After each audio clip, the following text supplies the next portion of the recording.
Hey everyone, welcome back to this channel. So आज इस video में हम स्टार्ट करेंगे चैप्टर नंबर 2, जो कि है प्रिंसिपल्स ऑफ मैनेजमेंट। और बहुत ही अच्छा चैप्टर है और इम्पॉर्टेंट है क्योंकि एग्जाम में इस चैप्टर से बहुत सारे क्वेश्चंस बनेंगे। तो चलिए स्टार्ट करते हैं। सबसे पहले हम देखते हैं कि यार प्रिंसिपल्स ऑफ मैनेजमेंट का मतलब क्या है।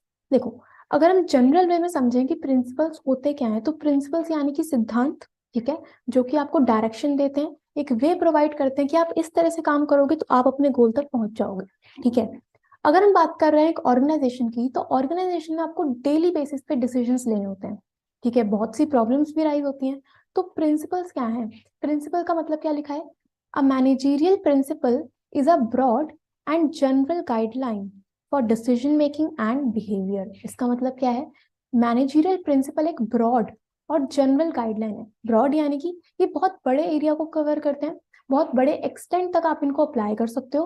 प्लस ये एक जनरल गाइडलाइन है। गाइडलाइन यानी कि कोई भी चीज जो आपको डायरेक्शन प्रोवाइड कर रही है, आपको वे प्रोवाइड कर रही है कि इस तरह से काम करना है। ठीक है। जनरल मतलब कि जो प्रिंसिपल्स हैं, ये आपकी किसी भी प्रॉब्लम का एग्जैक्ट सॉल्यूशन नहीं देते। ठीक है, किसी भी प्रॉब्लम का ये एग्जैक्ट सॉल्यूशन नहीं देंगे। ये बस आपको बताएंगे कि जनरल वे में आप किस तरह से उन प्रॉब्लम को सॉल्व कर सकते हो। ओके। तो मैनेजरियल प्रिंसिपल क्या है? एक ब्रॉड और जनरल गाइडलाइन है जो आपको डिसीजंस लेने में हेल्प करता है और लोगों के बिहेवियर को समझने में हेल्प कर रहा है। ठीक है, क्लियर? तो मैनेजमेंट के प्रिंसिपल्स का मतलब ही क्या है? Managerial principle is a broad and general guideline for decision making and behaviour. ठीक है, क्लियर? इसके बाद आगे बढ़ते हैं। अब आता है प्रिंसिपल्स ऑफ प्योर साइंस और मैनेजरियल प्रिंसिपल्स। इसमें डिफरेंस क्या है? देखो, आप लोगों ने चैप्टर नंबर 1 में देखा था मैनेजमेंट एज अ साइंस। ठीक है, तो साइंस के कुछ प्रिंसिपल्स होते हैं, मैनेजमेंट के ही प्रिंसिपल्स होते हैं। मैनेजमेंट के प्रिंसिपल्स आप इस चैप्टर में पढ़ोगे, बट दोनों में डिफरेंस क्या है समझो। देखो, प्योर साइंस के जितने प्रिंसिपल्स होंगे वो साइंस पे बेस्ड होंगे। ठीक है। सबसे पहली चीज कि प्योर साइंस के जो प्रिंसिपल्स हैं वो रिजिड होते हैं। ठीक है। बट अगर हम बात कर रहे हैं मैनेजमेंट के प्रिंसिपल्स की, तो वो रिजिड नहीं, फ्लेक्सिबल होते हैं। ठीक है, फ्लेक्सिबल होते हैं, लेस रिजिड। ओके। इनका मतलब क्या है? देखो, रिजिडिटी का मतलब होता है कि जिसको आप चेंज नहीं कर सकते। ठीक है। साइंस के प्रिंसिपल्स को अगर मैं अप्लाई कर रही हूँ तो हम मुझे हर जगह सेम आउटपुट मिलेगा। मतलब अगर मैं हाइड्रोजन में ऑक्सीजन मिला रही हूँ तो मुझे वाटर ही मिलेगा। ऐसा नहीं है कि मैंने हाइड्रोजन में ऑक्सीजन मिलाया तो मुझे कुछ और आउटपुट मिला वहां से, नहीं। प्योर साइंस के प्रिंसिपल्स से जितना भी रिजल्ट निकलेगा वो हमेशा सेम निकलेगा। आप किसी भी सिचुएशन में अप्लाई करोगे, आउटपुट सेम आएगा। रिजिडिटी है, आप उनको चेंज नहीं कर सकते। जो बन गए हैं वो वैसे के वैसे ही रहेंगे। बट अगर हम बात कर रहे हैं मैनेजमेंट के प्रिंसिपल्स की, तो वो क्या है? फ्लेक्सिबल है। फ्लेक्सिबल मतलब आपको उनमें चेंजेस करते रहना पड़ता है as per the requirements, as per the environment. ठीक है। क्यों? क्योंकि मैनेजमेंट के प्रिंसिपल्स अप्लाई होते हैं ह्यूमन बींग्स पे। ये हमने चैप्टर नंबर 1 में पढ़ा था कि मैनेजमेंट के जितने ही प्रिंसिपल्स हैं वो आप अप्लाई करते हो ह्यूमन बींग्स पे। ठीक है। और ह्यूमन बींग्स का जो नेचर है वो आपको पता है कैसा होता है? डायनामिक होता है, चेंज होता रहता है, कभी भी सेम नहीं रहता। मतलब अगर मैं एक प्रिंसिपल किसी पर्सन पे लगा रही हूँ, अप्लाई कर रही हूँ, तो वहां से जो मुझे रिजल्ट मिलेगा जरूरी नहीं है कि मैं दूसरे पर्सन पे, किसी और पे अगर वही प्रिंसिपल अप्लाई करूँ तो सेम रिजल्ट देखे। ऐसा नहीं होता। प्लस आपको देखना है कि आपकी ऑर्गेनाइजेशन में क्या चल रहा है, क्या सिचुएशंस हैं, तो उनके अकॉर्डिंगली आपको मैनेजमेंट के प्रिंसिपल्स को मॉडिफाई करना पड़ता है। ठीक है। इसीलिए मैनेजमेंट के प्रिंसिपल्स में रिजिडिटी नहीं है, they are flexible. But pure science के प्रिंसिपल्स आर रिजिड। ठीक है, वो चेंज नहीं हो सकते, एक बार जिस तरह से बन गए हैं वैसे के वैसे ही रहेंगे। But principles of management, you need to change as per the requirements of the business. Done. ठीक है। तो प्योर साइंस के प्रिंसिपल्स क्या है और मैनेजरियल प्रिंसिपल्स क्या है? क्लियर हुआ? ठीक है। इसके बाद आगे पढ़ते हैं। अब आता है topic principles versus technique versus values. Principles क्या है, टेक्निक्स क्या है, वैल्यूज क्या है, कई बार हम इसमें कंफ्यूज हो जाते हैं, बट तीनों में डिफरेंस है। देखो, क्या डिफरेंस है? सबसे पहली चीज, प्रिंसिपल्स हमने पढ़ लिया। ठीक है, प्रिंसिपल्स क्या है? Broad and general guidelines for decision making. ठीक है, बस ये आपको गाइडलाइन प्रोवाइड कर रहे हैं, बता रहे हैं कि क्या करना है। टेक्निक्स का क्या लिखा है मतलब? देखो, techniques techniques are procedures or methods which involve a series of steps to be taken to achieve goals। मतलब टेक्निक्स क्या होती हैं? टेक्निक्स का मतलब क्या है? टेक्निक्स में आते हैं कुछ प्रोसीजर्स, कुछ मेथड्स, कुछ सीरीज ऑफ स्टेप्स जिनको यूज करके आप अपने गोल्स तक पहुंच सकते हो। इसका मतलब क्या है? देखो, प्रिंसिपल्स आपको बताते हैं कि क्या करना है। ठीक है।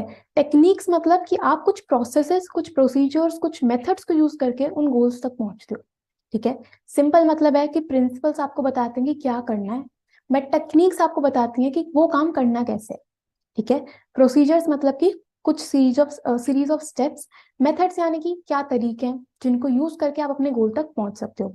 इसके लिए एग्जांपल लेते हैं हम। एक प्रिंसिपल आप पढ़ोगे, डिविजन ऑफ वर्क। ठीक है, ये प्रिंसिपल आप पढ़ोगे तो इस प्रिंसिपल के अकॉर्डिंगली क्या है कि आप अपने काम को छोटे छोटे पार्ट्स में डिवाइड कर दो। ठीक है। अपनी एक एक्टिविटी को आप छोटे छोटे टास्क में, छोटे छोटे पार्ट्स में डिवाइड कर दो। ठीक है। तो ये क्या है, प्रिंसिपल है कि करना क्या है, बट डिवाइड कैसे करना है, डिविजन करना कैसे है, उसके लिए एक टेक्निक बनी है जो हम आगे पढ़ेंगे, that is functional foremanship.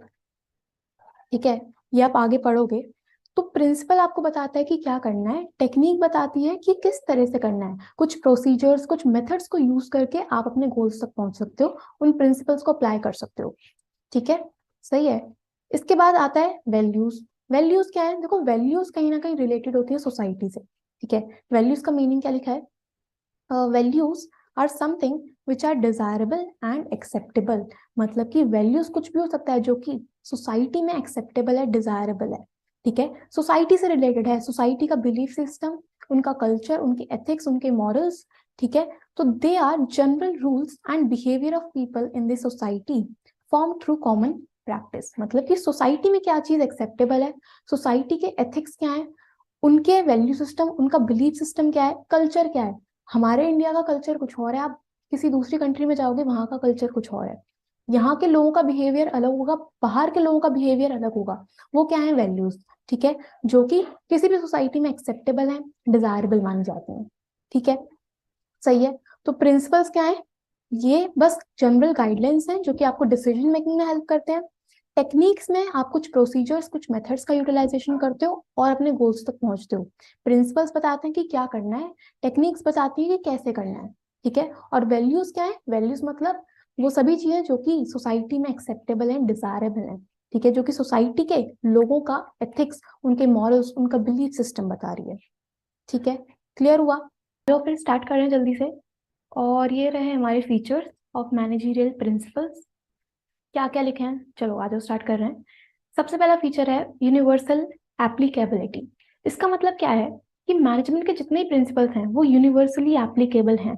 Universally applicable मतलब कि हर जगह अप्लाई होंगे मैनेजमेंट के प्रिंसिपल्स, चाहे वो ऑर्गेनाइजेशन छोटा हो, बड़ा हो, प्राइवेट हो, पब्लिक हो, प्रॉफिट मेकिंग हो या नॉन प्रॉफिट मेकिंग हो, आपका घर, कॉलेज, स्कूल, हॉस्पिटल, ऑफिस, हर जगह मैनेजमेंट के प्रिंसिपल्स अप्लाई होते हैं। ठीक है। ऐसा क्यों होता है, क्योंकि देखो सिंपल चीज है, मैनेजमेंट हर जगह रिक्वायर्ड है। ठीक है, हम लोगों ने चैप्टर नंबर 1 में पढ़ा था, मैनेजमेंट इज ऑल परवेसिव। ठीक है। तो अगर मैनेजमेंट हर जगह रिक्वायर्ड है तो उसके प्रिंसिपल्स भी तो हर जगह अप्लाई होंगे, बट किस तरह से अप्लाई हो रहे हैं वो डिफर करेगा, वो वेरी करेगा। इसके लिए एग्जांपल लेते हैं, देखो हमारे पास एक प्रिंसिपल आएगा, डिविजन ऑफ वर्क। ठीक है। डिविजन ऑफ वर्क के अकॉर्डिंगली क्या है कि आप अपने काम को डिवाइड कर दो। ठीक है। काम को डिवाइड करोगे तो स्पेशलाइजेशन देखने को मिलेगी, इफिशियंसी बढ़ेगी। ठीक है। अब ये जो प्रिंसिपल है ये आप अपने ऊपर भी अप्लाई कर सकते हो कि आपके पास बहुत सारे सब्जेक्ट्स हैं पढ़ने के लिए, तो उनको डिवाइड कर लो छोटे छोटे पार्ट में। ठीक है। अगर एक सब्जेक्ट का सिलेबस है तो उसको आप छोटे छोटे पार्ट्स में डिवाइड कर दो। ठीक है। अगर हम इसी प्रिंसिपल को अप्लाई कर रहे हैं किसी कंपनी में, तो कंपनी में बहुत सारा काम होगा, आप उसके अलग अलग डिपार्टमेंट बना दो। ठीक है, कि प्रोडक्शन के लिए प्रोडक्शन डिपार्टमेंट है, परचेज के लिए परचेज डिपार्टमेंट है, फाइनेंस के लिए फाइनेंस डिपार्टमेंट है। तो प्रिंसिपल सेम है बट अप्लाई अलग अलग तरह से हो रहा है। ठीक है। इसी का मतलब क्या है, यूनिवर्सल एप्लीकेबिलिटी, कि मैनेजमेंट के प्रिंसिपल्स हर जगह अप्लाई होंगे, किस तरह से अप्लाई होंगे वो वेरी करेगा, वो डिफर करता है। ठीक है, क्लियर। इसके बाद सेकंड क्या है, सेकंड आता है जनरल गाइडलाइंस। जनरल गाइडलाइंस मतलब कि ये मैंने आपको डेफिनेशन में ही बताया था कि मैनेजमेंट के प्रिंसिपल्स बस एक जनरल गाइडलाइन है, डिसीजन मेकिंग में हेल्प करते हैं। ठीक है, ये किसी भी प्रॉब्लम का एक रेडीमेड सॉल्यूशन नहीं होते। ठीक है, ये बस बताते हैं कि जनरल वे में, जनरलाइज्ड वे में आप किस तरह से इन प्रॉब्लम को सॉल्व कर सकते हो। ठीक है। देन थर्ड है formed by practice and experimentation. Again ये हम लोगों ने चैप्टर नंबर 1 में पढ़ा था कि जब हमने देखा था मैनेजमेंट एज अ साइंस, तो वहां पे देखा था कि साइंस के प्रिंसिपल्स हो चाहे मैनेजमेंट के प्रिंसिपल्स हो, दोनों ही ऑब्जर्वेशन और एक्सपेरिमेंटेशन के बाद बनेंगे। ठीक है। जितने प्रिंसिपल्स हैं मैनेजमेंट के ये एक दिन में नहीं बने हैं, इन पे एक्सपेरिमेंटेशन किया है, ऑब्जर्वेशन किया है, बहुत ज्यादा प्रैक्टिस के बाद ये फॉर्म हुआ है। ठीक है, आपने अलग अलग ऑर्गेनाइजेशंस में अलग अलग लोगों के ऊपर उन प्रिंसिपल्स को अप्लाई किया होगा, उसके बाद जाके फॉर्म हुआ है। ठीक है, सही। Then flexible. फ्लेक्सिबल अगेन मैंने आपको कल बताया था इसके फर्स्ट पार्ट में कि मैनेजमेंट के प्रिंसिपल्स फ्लेक्सिबल होते हैं क्योंकि ये अप्लाई होते हैं ह्यूमन बींग्स पे। ठीक है, मैनेजमेंट के प्रिंसिपल्स अप्लाई होंगे ह्यूमंस पे और उनका नेचर है डायनामिक, तो आपको as per their nature, as per the business environment modification आप कर सकते हो मैनेजमेंट के प्रिंसिपल्स में। ठीक है, तो फ्लेक्सिबल है, रिजिडिटी इनमें नहीं है। ठीक है, रिजिडिटी इनमें नहीं है। ओके, सही। इसके बाद नेक्स्ट क्या है?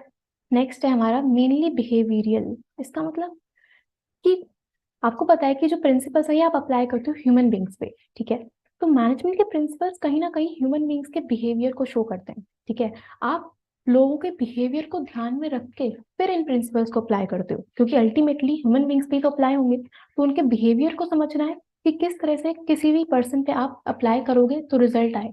ठीक है, तो उनके बिहेवियर को समझते हैं ये और उनके बिहेवियर को ही शो करते हैं, इसलिए ये कैसे हैं? Mainly behavioural.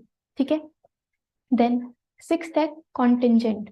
कॉन्टिंजेंट का मतलब होता है डिपेंडेंट। ठीक है, कॉन्टिंजेंट यानी कि डिपेंडेंट है बहुत सारे फैक्टर्स या बहुत सारे सिचुएशंस पे। प्रिंसिपल्स जो है वो सिचुएशंस पे, फैक्टर्स पे डिपेंडेंट है, आपको एज पर दी नीड उनमें चेंजेस करने होते हैं। जैसे कि एग्जांपल ले सकते हैं हम इसमें, एक प्रिंसिपल आप पढ़ोगे रेम्यूनरेशन ऑफ एम्प्लॉयज। ठीक है, रेम्यूनरेशन का मतलब क्या होता है? रेम्यूनरेशन मतलब कि आपके जो एम्प्लॉयज हैं वो जो भी काम करेंगे कंपनी में, उसके बदले आप उन्हें कुछ ना कुछ कंपनसेशन दोगे, कुछ ना कुछ पेमेंट करोगे।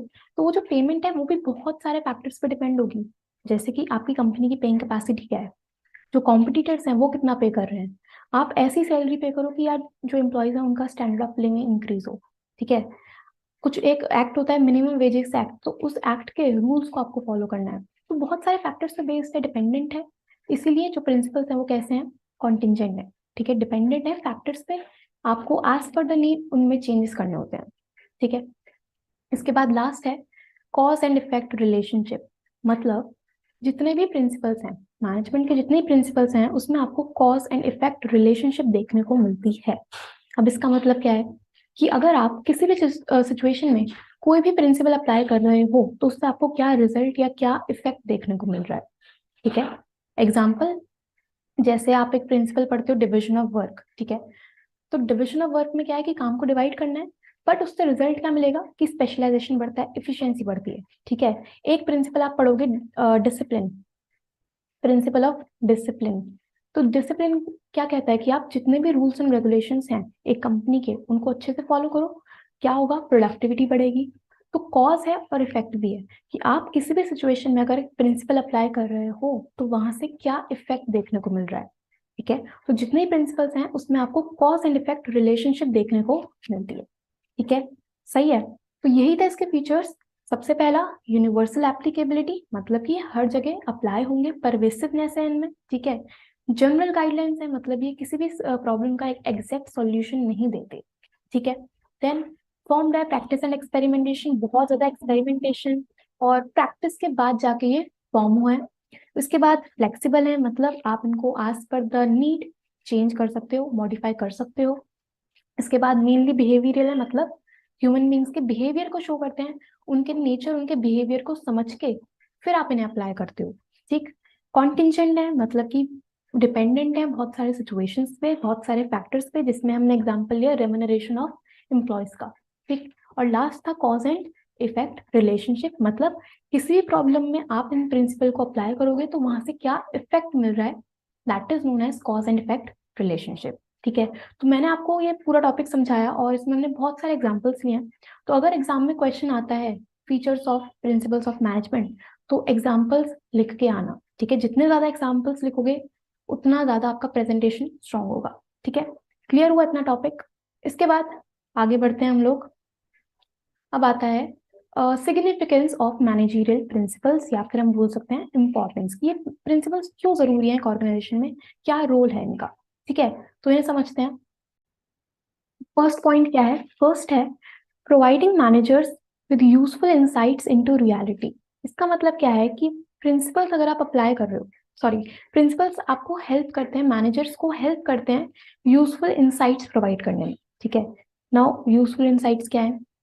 इंसाइट्स मतलब डायरेक्शन देते हैं, ठीक है, एक वे प्रोवाइड करते हैं, नजरिया देते हैं, ठीक है। तो अगर एक मैनेजर ने प्रिंसिपल्स को अच्छे से समझा है, उन्हें पढ़ा है, तो वो उससे अपनी कंपनी में आने वाली जितने भी रियल लाइफ प्रॉब्लम्स हैं, जो एक्चुअल में प्रॉब्लम्स होंगी, उन्हें सॉल्व कर सकते हैं, ठीक है। तो वही चीज है providing managers with useful insights into reality, कि प्रिंसिपल्स मैनेजर्स को यूजफुल इंसाइट्स प्रोवाइड करते हैं, डायरेक्शन देते हैं, ताकि वो रियल लाइफ प्रॉब्लम्स को सॉल्व कर सकें, ठीक है।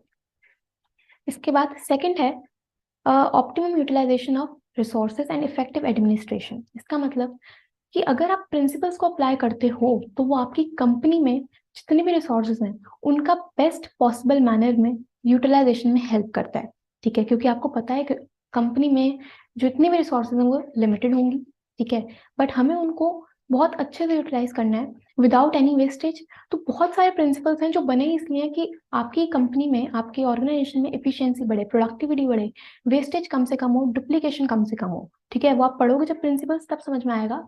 बट प्रिंसिपल्स आपको हेल्प करते हैं कि जितने भी रिसोर्सेज हैं वो बिल्कुल भी वेस्ट ना हो, कॉस्ट कम से कम आए और अच्छे से यूटिलाइजेशन हो, ठीक है। जैसे एग्जाम्पल, डिविजन ऑफ वर्क। तो डिविजन ऑफ वर्क ये कह रहा है कि काम को डिवाइड कर दोगे तो वहां से स्पेशलाइजेशन देखने को मिलेगी, एफिशिएंसी बढ़ेगी। एफिशिएंसी का मतलब कि कॉस्ट आपका कम से कम आ रहा है, ठीक है, समझ में आता है। तो मैनेजमेंट के प्रिंसिपल्स जो है वो ऑप्टिमम यूटिलाइजेशन ऑफ रिसोर्सेज में आपको हेल्प करता है, और इफेक्टिव एडमिनिस्ट्रेशन मतलब कि आप बहुत अच्छे से अपनी पूरी ऑर्गेनाइजेशन को मैनेज कर पाओगे, ठीक है। इसके बाद थर्ड है साइंटिफिक डिसीजंस। साइंटिफिक डिसीजंस मतलब कि अगर आप प्रिंसिपल्स को अप्लाई करते हो, तो आपको एक गाइडलाइन मिलेगी, एक डायरेक्शन मिलेगी, तो आप जो भी डिसीजंस लोगे वो साइंटिफिक होंगे नेचर में, साइंस पे बेस्ड होंगे, फैक्ट्स पे बेस्ड होंगे, बिल्कुल भी उसमें बायसनेस नहीं होगी, ठीक है। तो अगर आपने डिसीजंस अच्छे लिए हैं, तो उससे क्या होगा, आपकी ओवरऑल कंपनी की भी ग्रोथ होती है, ठीक है। तो सबसे पहला, providing managers with useful insights into reality, ठीक है। देन प्रिंसिपल्स के थ्रू रिसोर्सेज का ऑप्टिमम यूटिलाइजेशन होगा, साइंटिफिक डिसीजंस लेने में आपको हेल्प मिलेगी। देन फोर्थ आता है मीटिंग चेंजिंग एनवायरमेंट रिक्वायरमेंट्स। इसका मतलब क्या है कि आपको पता है कि बिजनेस एनवायरमेंट चेंज हो रहा है, ठीक है। पहले बिजनेस अलग तरह से होता था, अब बिजनेस अलग तरह से होता है। पहले बिजनेस करने के लिए एक फिजिकल प्लेस की रिक्वायरमेंट होती थी, बट अब आप इंटरनेट के थ्रू भी बिजनेस कर सकते हो, ठीक है। और जो प्रिंसिपल्स हैं वो भी कहीं ना कहीं डायनामिक है, चेंज कर सकते हो एज पर द रिक्वायरमेंट, ठीक है, क्योंकि आप अप्लाई करते हो ह्यूमन बींग्स पे। तो प्रिंसिपल्स भी डायनामिक हैं। तो अब आप अगर एनवायरमेंट में कुछ भी चेंजेस आ रहे हैं, तो उनसे आप मीट आउट कर सकते हो थ्रू प्रिंसिपल्स, ठीक है। कि एनवायरमेंट में जितने भी चेंजेस आएंगे उनको फेस कर पाओगे आप with the help of managerial principles, ठीक है, क्योंकि वो डायनामिक है, ठीक है। तो आप उनको चेंज कर सकते हो as per the environment, clear, ठीक है। देन फिफ्थ है फुलफिलिंग सोशल रिस्पॉन्सिबिलिटी। इसका मतलब क्या है? देखो, सोशल रिस्पॉन्सिबिलिटी का मतलब आपको पता है कि आपकी सोसाइटी के टुवर्ड्स क्या रिस्पॉन्सिबिलिटी है, क्या जिम्मेदारी है, ठीक है। तो प्रिंसिपल्स को अगर आप फॉलो कर रहे हो, अप्लाई कर रहे हो, तो आपको हेल्प करता है कि आप अपनी सोशल रिस्पॉन्सिबिलिटी पूरी करो। इसके लिए हम एग्जाम्पल ले सकते हैं। इधर मैं एग्जाम्पल लेते हैं, एक प्रिंसिपल आप पढ़ोगे, प्रिंसिपल ऑफ इक्विटी, ठीक है। प्रिंसिपल ऑफ इक्विटी एक प्रिंसिपल है जो ये कहता है कि आपकी ऑर्गेनाइजेशन में जितने भी लोग काम कर रहे हैं, आप उनके साथ किसी भी तरह का डिस्क्रिमिनेशन, किसी भी तरह का भेदभाव नहीं करोगे, ठीक है। किसी भी बेसिस पे, जेंडर, कास्ट, रिलीजन, कलर, ठीक है, तो किसी भी बेसिस पे आपको लोगों के साथ डिस्क्रिमिनेशन नहीं करना है, ठीक है। तो ये कहीं ना कहीं सोशल रिस्पॉन्सिबिलिटी पूरी हो रही है आपकी। क्यों? क्योंकि वो जो लोग हैं वो आएंगे तो सोसाइटी से ही, ठीक है। तो अगर आप किसी भी तरह का डिस्क्रिमिनेशन नहीं करोगे, तो कहीं ना कहीं सोसाइटी के टुवर्ड्स वो एक पॉजिटिव कॉन्ट्रीब्यूशन है, ठीक है। तो हमने क्या किया, प्रिंसिपल्स के थ्रू आपकी जो सोशल रिस्पॉन्सिबिलिटी है उसको भी फुलफिल किया, ठीक है। इसके बाद लास्ट है management training, education and research. मतलब अभी आप पढ़ रहे हो प्रिंसिपल्स के बारे में, आगे कॉलेज में आप जब ग्रेजुएशन करोगे तब भी आप पढ़ोगे प्रिंसिपल्स, पोस्ट ग्रेजुएशन में ही पढ़ोगे। तो कहीं ना कहीं जो प्रिंसिपल्स हैं ये एक कंपनी की मैनेजमेंट में हेल्प करते हैं, ठीक है। ये बेस प्रोवाइड करते हैं ट्रेनिंग के लिए, ठीक है, बेस प्रोवाइड कर रहे हैं ट्रेनिंग के लिए, एजुकेशन के लिए, रिसर्च के लिए, ठीक है। ओवरऑल आपकी कंपनी की डेवलपमेंट होगी, ओके, सही है। तो यही थी इसकी इंपॉर्टेंस। सबसे पहले मैनेजर्स को ये यूजफुल इंसाइट्स देते हैं जिनको यूज करके वो अपनी रियल लाइफ प्रॉब्लम सॉल्व करेंगे, ठीक है। सेकंड, रिसोर्सेज का एकदम ऑप्टिमम यूटिलाइजेशन होगा, उसके बाद प्रिंसिपल्स के थ्रू आप साइंटिफिक डिसीजंस ले सकते हो। एनवायरनमेंट में जितने भी चेंजेस आ रहे हैं उनको मीट आउट करोगे। सोशल रिस्पॉन्सिबिलिटी आपकी फुलफिल करने में हेल्प करते हैं, प्लस एक बेस है for management training, education and research. ठीक है, आप लोगों को पता है कि ऐसे ना बहुत सारे लोग हैं जिन्होंने मैनेजमेंट से रिलेटेड प्रिंसिपल्स दिए हैं, बट आपको क्लास 12th में दो ही लोगों के प्रिंसिपल समझने हैं। एक है हेनरी फेयोल और दूसरे हैं फ्रेडरिक विंसलो टेलर, या फिर हम बोल सकते हैं FW टेलर। ठीक है, तो इन दोनों के ही प्रिंसिपल्स को हमें डिटेल में समझना है। आज हम बात करेंगे इस वीडियो में हेनरी फेयोल के प्रिंसिपल्स की। ठीक है, तो प्रिंसिपल्स क्या दिए हैं इन्होंने, उससे पहले समझते हैं कि हेनरी फेयोल थे कौन, उनके बारे में समझते हैं। तो देखो जी, ये अबाउट हेनरी फेयोल क्या लिखा है। He was a mining engineer and management theorist. ठीक है, तो माइनिंग इंजीनियर है, ठीक है, और मैनेजमेंट थियोरिस्ट है Henri Fayol. Graduated from mining academy से इन्होंने ग्रेजुएशन कंप्लीट किया था। Then founded the mining company and became its managing director in 1888। तो हेनरी फेयोल ने 1888 में एक कंपनी, अपनी माइनिंग कंपनी फाउंड की, माइनिंग कंपनी बनाई और उसके वो मैनेजिंग डायरेक्टर या फिर CEO बने 1888 में। ठीक है, अब हेनरी फेयोल ने कितने प्रिंसिपल्स दिए मैनेजमेंट के, तो Henry Fayol gave 14 principles of management. Management के 14 प्रिंसिपल्स हैं जिसको आप वन बाय वन पढ़ोगे। इसके बाद ही is considered as the father of general management, very important for 1 mark. अगर आपसे पूछे क्वेश्चन में कि who is the father of general management, तो your answer will be Henry Fayol. ठीक है, अब जो इनके प्रिंसिपल्स थे वो एडमिनिस्ट्रेटिव और बिहेवियरल प्रिंसिपल्स थे। ठीक है, जो कि लोगों के बिहेवियर को बताते हैं और कहीं ना कहीं टॉप लेवल ऑफ मैनेजमेंट से रिलेटेड है ये प्रिंसिपल्स। ठीक है, तो फादर ऑफ जनरल मैनेजमेंट कौन है, हेनरी फेयोल है, माइनिंग इंजीनियर है, और इन्होंने 14 प्रिंसिपल्स यानी कि 14 प्रिंसिपल्स दिए हैं मैनेजमेंट के। ठीक है, अब हम देखते हैं कि 14 प्रिंसिपल्स हैं क्या। तो देखो, हियर है 14 प्रिंसिपल्स जो कि आपको पढ़ना है एक एक करके। तो हम स्टार्ट करते हैं अपने फर्स्ट प्रिंसिपल के साथ, जो कि है डिविजन ऑफ वर्क। ठीक है, डिविजन ऑफ वर्क हमने अपने पिछले वीडियोस में इसका एग्जांपल भी लिया था डिविजन ऑफ वर्क का। तो डिविजन ऑफ वर्क का मतलब क्या है, देखो एक ऑर्गेनाइजेशन में आप किसी भी एक एम्प्लॉय को सारा काम नहीं दे सकते। ठीक है, वो सारा का सारा काम अकेले नहीं कर पाएगा। तो आपको क्या करना है, एक ऑर्गेनाइजेशन में जितना भी काम है उसको आपको छोटे छोटे पार्ट्स में डिवाइड करना है। ठीक है, फिर वो काम, जो भी लोग उस काम को करने में स्पेशलाइज्ड हैं या फिर जिनके पास उस काम को करने के लिए स्किल्स हैं, आप वो काम उन लोगों को असाइन कर दो, वहां से आपको स्पेशलाइजेशन देखने को मिलेगी। ठीक है, तो यही प्रिंसिपल है डिविजन ऑफ वर्क। ओके, तो क्या लिखा है, work is divided into small task और जॉब। आपको काम को डिवाइड करना है स्मॉल टास्क में, जॉब्स में। A trained specialist who is competent is required to perform the each job. ठीक है, इसके बाद पर्पस क्या है इसका, purpose is to produce more and better work for the same effort. आप एफर्ट सेम लगाओगे बट प्रोडक्शन ज्यादा होगी और ज्यादा अच्छी प्रोडक्शन होगी। ठीक है, and this principle leads to specialisation. ठीक है, इसका एग्जांपल लेते हैं। सपोज एक ऑर्गेनाइजेशन में बहुत सारा काम होगा, प्रोडक्शन से रिलेटेड भी है, परचेज से रिलेटेड है, फाइनेंस से रिलेटेड है। तो आप क्या करते हो, आप फंक्शंस के बेसिस पे डिपार्टमेंट्स बनाते हो कि प्रोडक्शन डिपार्टमेंट है वो प्रोडक्शन करेगा, परचेज डिपार्टमेंट है वो रॉ मटेरियल परचेज करेगा, फाइनेंस डिपार्टमेंट है वो फाइनेंस का हिसाब किताब रखेगा। ठीक है, अब आपको क्या करना होता है, सपोज जो भी लोग फाइनेंस की नॉलेज रखते हैं आप उनको लगा दो फाइनेंस डिपार्टमेंट में। ठीक है, जिन लोगों के पास प्रोडक्शन से रिलेटेड इंफॉर्मेशन है, प्रोडक्शन से रिलेटेड स्किल्स हैं, वो कहाँ पे आएंगे, प्रोडक्शन डिपार्टमेंट में। तो आपको क्या करना है, डिपार्टमेंट्स बनाए और वो जो लोग उस काम को करने में स्पेशलाइज्ड हैं उन लोगों को वही काम दो। ठीक है, वहां से स्पेशलाइजेशन देखने को मिलती है और यही प्रिंसिपल है हमारा डिविजन ऑफ वर्क। ठीक है, क्लियर हुआ। इसके बाद नेक्स्ट प्रिंसिपल है अथॉरिटी एंड रिस्पॉन्सिबिलिटी। अथॉरिटी क्या है और रिस्पॉन्सिबिलिटी क्या है, देखो अथॉरिटी का मतलब होता है the right to give orders. ठीक है, the right to give command, कि आपके पास राइट है कि आप ऑर्डर दे सकते हो। और रिस्पॉन्सिबिलिटी का मतलब क्या है, ऑब्लिगेशन, आपको उन रूल्स को, जो भी आपको ऑर्डर मिला है उसको ओबे करना है, उसको फॉलो करना है।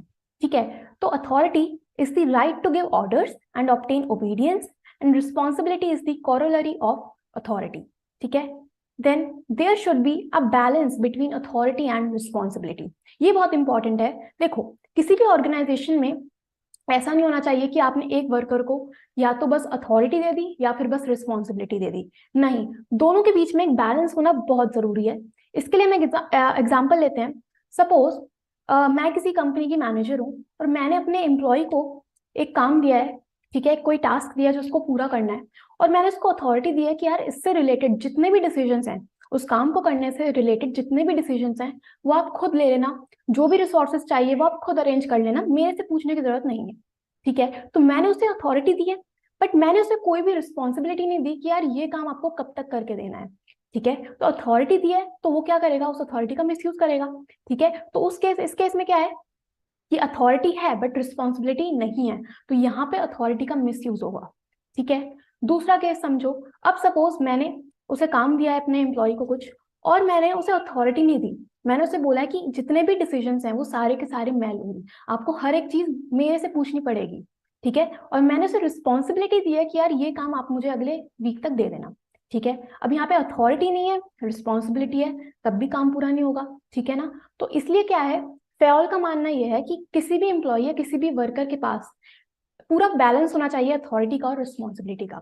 ठीक है, अगर बस अथॉरिटी होगी तो अथॉरिटी का मिसयूज होगा, और अगर सिर्फ रिस्पॉन्सिबिलिटी हुई, अथॉरिटी नहीं हुई, तो वहां पे भी आपका काम पूरा नहीं हो पाएगा। ठीक है, तो अथॉरिटी हो और रिस्पॉन्सिबिलिटी दोनों के बीच में एक बैलेंस होना जरूरी है। क्लियर? ठीक है, इसके बाद नेक्स्ट आता है the principle of discipline. Discipline क्या है, ये तो हम स्टार्टिंग से सुनता है अपने स्कूल में, क्या डिसिप्लिन मेंटेन करो।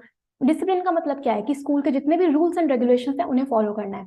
ठीक है, प्रॉपर यूनिफॉर्म होनी चाहिए, ये सब किस में आता है, डिसिप्लिन में। तो इसी तरह डिसिप्लिन हर एक फील्ड में रिक्वायर्ड है। ठीक है, तो डिसिप्लिन का मीनिंग क्या है, it is the obedience to organisational rules and employment agreement which are necessary for the working of the organisation, कि आप ऑर्गेनाइजेशन के रूल्स एंड रेगुलेशंस को फॉलो करो। ठीक है, जो भी आपका एम्प्लॉयमेंट अग्रीमेंट है उसकी कंडीशंस को आपको फॉलो करना है, जिससे प्रॉपरली सारा काम हो। ठीक है, इसके बाद discipline requires good superiors at all levels. Discipline से क्या चाहिए आपको कि हर एक लेवल पे अच्छे सुपीरियर्स हो। ठीक है, क्लियर एंड फेयर अग्रीमेंट्स हो, और जुडिशियस एप्लीकेशन ऑफ पेनल्टीज, मतलब कि अगर कोई एम्प्लॉय डिसिप्लिन में नहीं है, डिसिप्लिन फॉलो नहीं कर रहा, तो उस केस में पेनल्टी अप्लाई करो। ठीक है, ये सब किस में आता है, डिसिप्लिन में। ठीक है, और ये जितनी भी चीजें मैंने यहाँ पे लिखी हैं, अगर आपको इसमें से कोई भी चीज, कोई भी कीवर्ड क्वेश्चन में मिलता है तो समझ जाना कौन सा प्रिंसिपल है। ठीक है, जैसे डिसिप्लिन में ये जो सेकंड पॉइंट है, ये कई बार क्वेश्चन में आपको दिखेगा, तो आप देख के पहचान जाओगे कि ये डिसिप्लिन की बात कर रहा है। ओके, ठीक है, इसके बाद आगे बढ़ते हैं हम। चलो जी, अब बात करते हैं हम नेक्स्ट प्रिंसिपल की, जो कि है unity of command. Unity of command क्या है, देखो, unity of command fourth principle है। कमांड का मतलब क्या है, ऑर्डर देना। ठीक है, तो यहाँ पे क्या है, फेओल का मानना यह है कि एक एम्प्लॉय के ऊपर बस एक बॉस होना चाहिए। ठीक है, एक एम्प्लॉय को सिर्फ एक ही बॉस से ऑर्डर मिले। ओके, तो देखो क्या लिखा है, there should be only one boss for every individual employee. हर एक एम्प्लॉय का सिर्फ एक बॉस होना चाहिए। ठीक है, if an employee gets orders from two superiors at the same time, the principle of unity of command is violated. मतलब कि अगर एक एम्प्लॉय को एक से ज्यादा बॉस या सुपीरियर से ऑर्डर मिलेंगे सेम टाइम पे, तो ये जो प्रिंसिपल है यूनिटी ऑफ कमांड, ये वायलेट होगा। इसके लिए एग्जांपल लो, अपना ही ले लो। सपोज आपको असाइनमेंट्स मिले अकाउंट्स में, बिजनेस, इकोनॉमिक्स और इंग्लिश में। ठीक है, और हर एक असाइनमेंट में 50 क्वेश्चंस हैं, जो कि आपको चारों ही असाइनमेंट कल सबमिट करने हैं। ठीक है, 4 असाइनमेंट मिले, सब में 50-50 क्वेश्चंस हैं, यानी कि 200 क्वेश्चंस हुए, जो कि आपको कल सबमिट करने हैं। अब आप खुद सोचो, आप कंफ्यूज हो जाओगे कि मैं पहले किस सब्जेक्ट का असाइनमेंट पूरा करूं, है ना, तो आप किसी भी एक असाइनमेंट पे फोकस कर ही नहीं पाओगे। तो वही चीज है कि एक ऑर्गेनाइजेशन में एक एम्प्लॉय के ऊपर बस एक बॉस होना चाहिए। ठीक है, अगर उसे एक ही टाइम पे 2 बॉस से ऑर्डर मिलेंगे तो वो किसी भी बॉस का काम पूरा नहीं कर पाएगा। ठीक है, तो Fayol felt that if this principle is violated then authority is undermined. अगर इस प्रिंसिपल को आप वायलेट करोगे तो अथॉरिटी वो खराब होगी, discipline is in jeopardy, order disturb होगा और स्टेबिलिटी भी खराब होगी। ठीक है, dual subordination should be avoided. Dual subordination को हमें अवॉइड करना है। डुअल सबऑर्डिनेशन मतलब कि एक एम्प्लॉय के ऊपर एक से ज्यादा बॉस नहीं होने चाहिए। ठीक है, उसे एक टाइम पे एक ही बॉस से ऑर्डर मिले। ठीक है, that is unity of command. Clear हुआ? ठीक है, इसके बाद अगला प्रिंसिपल है हमारा यूनिटी ऑफ डायरेक्शन। अब देखो, यूनिटी ऑफ कमांड अलग है, यूनिटी ऑफ डायरेक्शन अलग है। डायरेक्शन यानी कि एक वे, ठीक है, किस तरह से आप अपने गोल तक पहुंच सकते हो।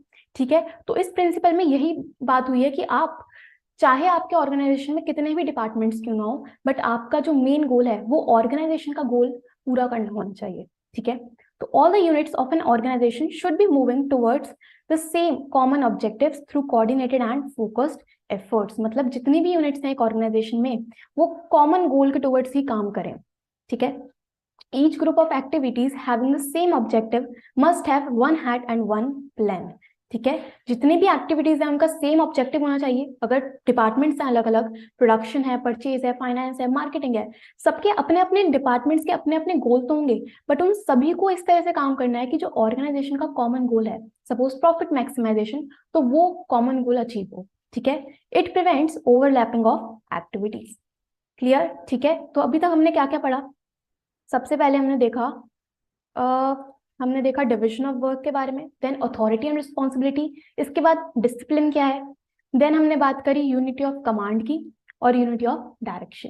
ठीक है, टोटल 14 प्रिंसिपल्स हैं। इस वीडियो में 7 प्रिंसिपल्स कवर करते हैं, नेक्स्ट में बाकी के 7 करेंगे। ठीक है, चलो इसके बाद 6th आता है subordination of individual interest to general interest. इसका मतलब क्या है? देखो, सबसे पहले इंडिविजुअल इंटरेस्ट का मतलब होता है जो एम्प्लॉयज हैं, जो वर्कर्स हैं, उनके अपने गोल्स। ठीक है, अगर आप एक ऑर्गेनाइजेशन ज्वाइन कर रहे हो तो आपका पर्सनल गोल भी होगा कि मुझे अच्छी सैलरी चाहिए या फिर अच्छा वर्क कल्चर हो, ठीक है, अच्छी वर्किंग कंडीशंस हो, तो वो अपने गोल्स हैं। और जनरल इंटरेस्ट का मतलब होता है ऑर्गेनाइजेशन के गोल्स, सपोज प्रॉफिट मैक्सिमाइजेशन। ठीक है, तो अब आपको क्या करना है? आपको इंडिविजुअल इंटरेस्ट को सबऑर्डिनेट करना है विद जनरल इंटरेस्ट। मतलब the interest of an organisation should take priority over the interest of any one individual employee. मतलब एम्प्लॉयज को अपने इंटरेस्ट को साइड में रख के ऑर्गेनाइजेशन के गोल को अचीव करने के बारे में सोचना है। ठीक है, प्रायोरिटी किसे देनी है? ऑर्गेनाइजेशन के गोल्स को। ठीक है, in all the situations the interest of the company will supersede the interest of any one individual. Okay, जो लोग हैं, जो एम्प्लॉयज हैं, उन्हें ऑर्गेनाइजेशन के गोल को कैसे अचीव कर सकते हैं उसके बारे में सोचना है, rather than their own objectives. ठीक है, क्योंकि अगर आपने ऑर्गेनाइजेशन का गोल पूरा करा तो अल्टीमेटली आपका भी वेलफेयर होगा। ठीक है, तो यही चीज है subordination of individual interest to general interest. Clear?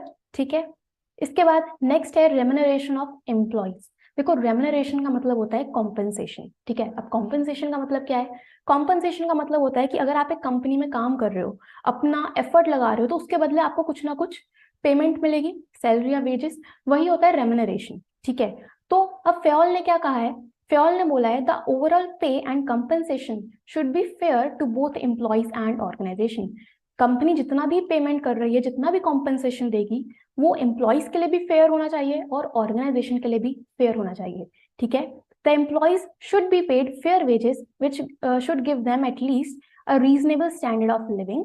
Eight the same time it should be with in the paying capacity of the company. मतलब कि कंपनी पे कर रही है तो उसे कुछ फैक्टर्स को ध्यान में रख के पे करना है। जैसे कि वो सबसे पहले अपनी पेइंग कैपेसिटी देखेगी। ठीक है, दूसरी चीज वो देखेगी कि यार कॉम्पिटिटर्स कितना पे कर रहे हैं। ऐसा तो नहीं है कि कॉम्पिटिटर्स ज्यादा पे कर रहे हैं, अगर ऐसा हुआ तो जो एम्प्लॉयज हैं वो शिफ्ट कर जाएंगे दूसरी कंपनी में। ठीक है, तीसरी चीज आपको देखनी होती है कि यार मिनिमम वेजेस एक्ट के प्रोविजंस को समझो। ठीक है, कि गवर्नमेंट ने कुछ बोला, गवर्नमेंट के कुछ रूल्स एंड रेगुलेशंस हो सकते हैं कि यार इतना मिनिमम वेजेस तो आपको देनी है अपने एम्प्लॉयज को, तो उनके प्रोविजंस को फॉलो करना है।